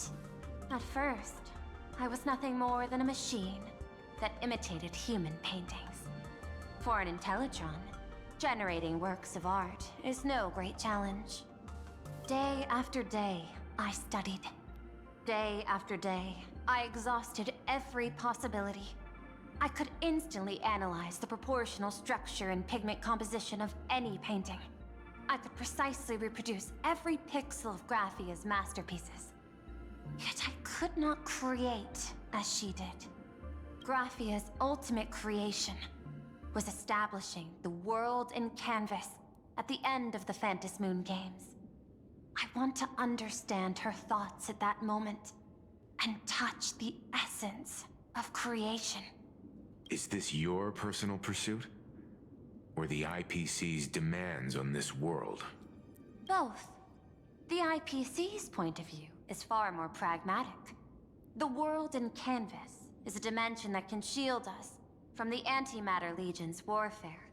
And they've always been eager to master this technology. Unfortunately, it seems we can't convince each other to back out for now. Then, I have another proposal. Why don't we shift our perspective and turn our attention to those two supplicants who haven't surfaced yet? The fox mask and the tree-looking Cthulhu-like thingy. These are in the room. But the fox mask, I think, is Evanescence, and the other might be Blade. But other than that, we all know the rest. Sparksy. Trailblazer. Sunday. Pearl. Ash Rail. Silverwolf. So yeah. These two individuals' objectives are unclear, and their abilities remain a mystery. If left unchecked, we might see a repeat of the Herald of Death tragedy. I have a cooperation proposal that could help us gather intelligence on them, and I'm willing to share this piece of information with you all. I guess it doesn't come for free, right? That is correct. But all you need to do is sacrifice a tiny sliver of your reputation. Before we move on to the details of our cooperation, would you like to take a short break and have some tea to wet your whistles? Or shall we continue? Let's continue. I was thinking of having Perlux Corp host an expo for the Astral Express. As for the name, how about Star Rail Fest? Like Hoyo Fest. Star Rail Fest? You mean hosting a Fluffy Across the Blue convention? Correct, but not entirely. The Fluffy is well known in this world, so it's a good collaboration element. But what I want is an unprecedented Astral Express exhibition, with the Fluffy being just a small part of it. The real stars of this grand event will be you, the Express crew. You'll be there in person to meet the people of this world. Are you trying to use this exhibition to lure those two unidentified supplicants out of hiding? I mean, that's not so stupid. Huh? What if they're up to no good? Won't that just make us walking targets?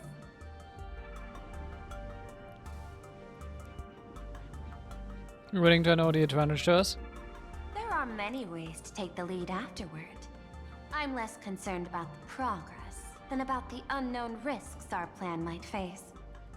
Together, we can create a miracle for all to witness in Arcadia devoted to the legends of heroes. I'll also get Full Wish TV and other mainstream media outlets involved for promotional cooperation. And in return, Wish power will flow to you. Of this, I have no doubt. Dear, I guess.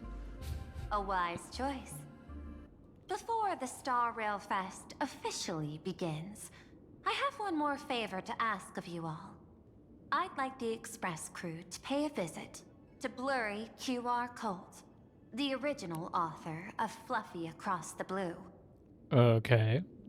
Such a weird pen name. Doesn't Perlux own the rights to the Fluffy? Since their debut, this author has remained anonymous, never revealing their true identity in public. But if the real-life inspiration behind the story were to pay them a personal visit, it would surely be a great honor, and likely persuade them to attend a signing, stoking the excitement even further. If it does. Now that we've reached an agreement, I'll leave it in your capable hands. My secretary will be in touch to keep all parties apprised. By the way, before you leave, please accept this small gift as a memento of our first collaboration. A coin?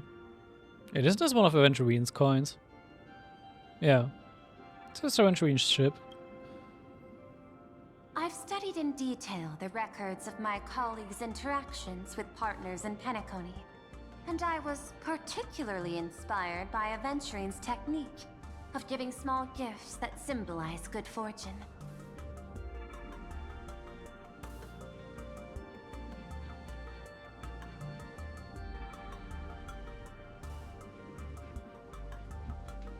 I mean, in Aventurine's case, it doesn't mean like more like fortune, but like he put his chip on the table to start his new gamble. It's kind of more like that, but okay. So please, keep this chip with you as a symbol of good fortune for our future cooperation. Take care, everyone. For him, it was more like, I'm gambling on you. Give me a good return. Well, we'll be on our way then.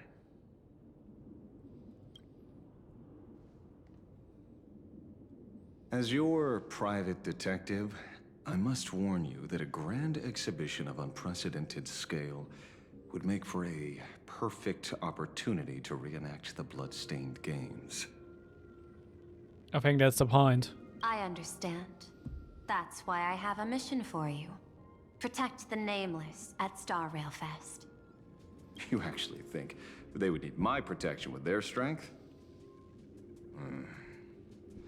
Don't tell me your extrapolations predict even bigger trouble ahead. Hidden beneath each extrapolation, tiny signals of unease keep bubbling up to my thought interface. I must be thoroughly prepared for whatever may come. Now that you've taken up the mask, let's talk about payment. What do you want? The same as always? Money? Before we talk about payment, let's discuss the Herald of Death. Although the Department of Aberration Defense sealed and destroyed all records of the Bloodstained Games, I still managed to uncover some unusual leads. After the Herald of Death incident, the victims' families collectively received compensation so massive it could fill any gaping wound. So, I figured, maybe we could find some leads by looking into official Plain Arcadia expenditures. But here's the interesting part. This item was nowhere to be found in that year's public financial report. Care to guess whose books this money went through? Was it Dressing Pearl wasn't on it? It was you, the omnipresent IPC. To be precise, it was the IPC's technology department that paid this astronomical compensation.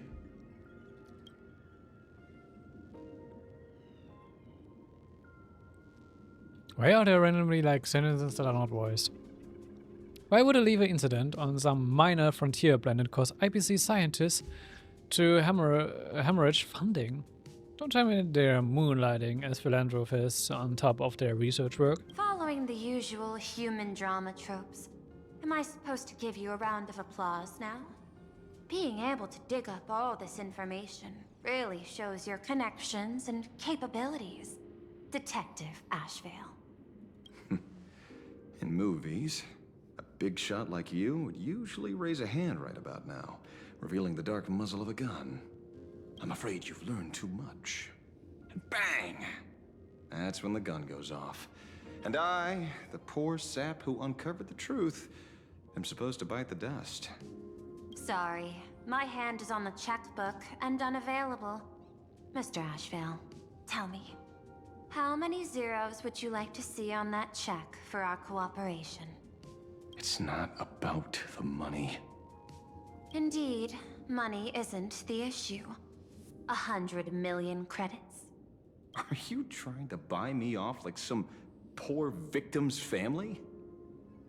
Tell me, why did the technology department pay to sweep this under the rug? 300 million? I know you've always needed money. For cryosleep, supporting the families of fallen comrades, and for treating those who survived. Isn't this exactly what strategic investment is about?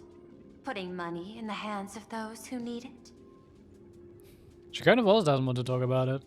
I'm not your lackey, Intellitron. Tell me the answer. 500 million? I could pretend there's a glitch in my calculation process and make it a cool billion for you. Money or answer? Your call. I want the answer. Oh, an unexpected choice. It defies my usual understanding of your decision tree. Note, I say this without sarcasm or ridicule. The answer is, I don't know much. Hard to believe, perhaps. But as CEO, my power isn't unlimited. Besides, the Herald of Death affair lies 15 years in the past. This world is like an unfinished game of chess that's been dragging on for years. The hidden moves laid by the previous player keep becoming my challenges. Even today. But since you've invited me to finish this game together, sharing intel is a must. Reasonable. I'll share what I know about the answer. Marcus Antali, the Herald of Death. Last member of the Intelligentsia Guild School of Evolutionary Perfection. 5 years ago, his identity was confirmed, and he was executed. Note, executed in every sense of the word. Intelligentsia Guild School of Evolutionary Perfection. That's interesting. Miss Yabali, head of the technology department, took possession of his belongings. And even I don't have the clearance to access those records.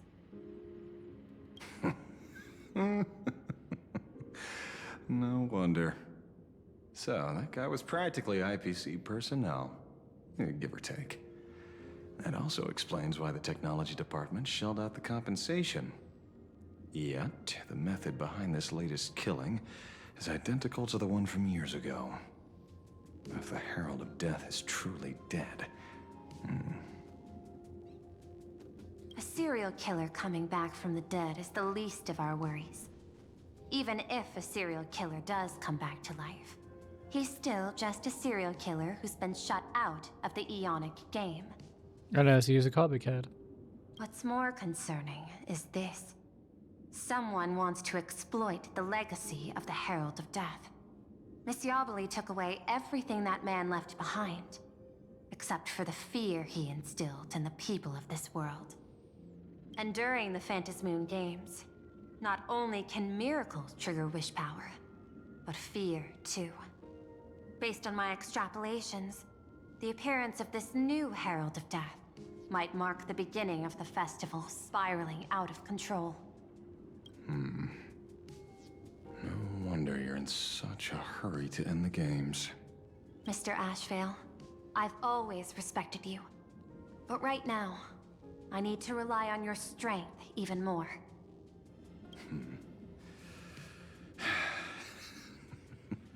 Respect.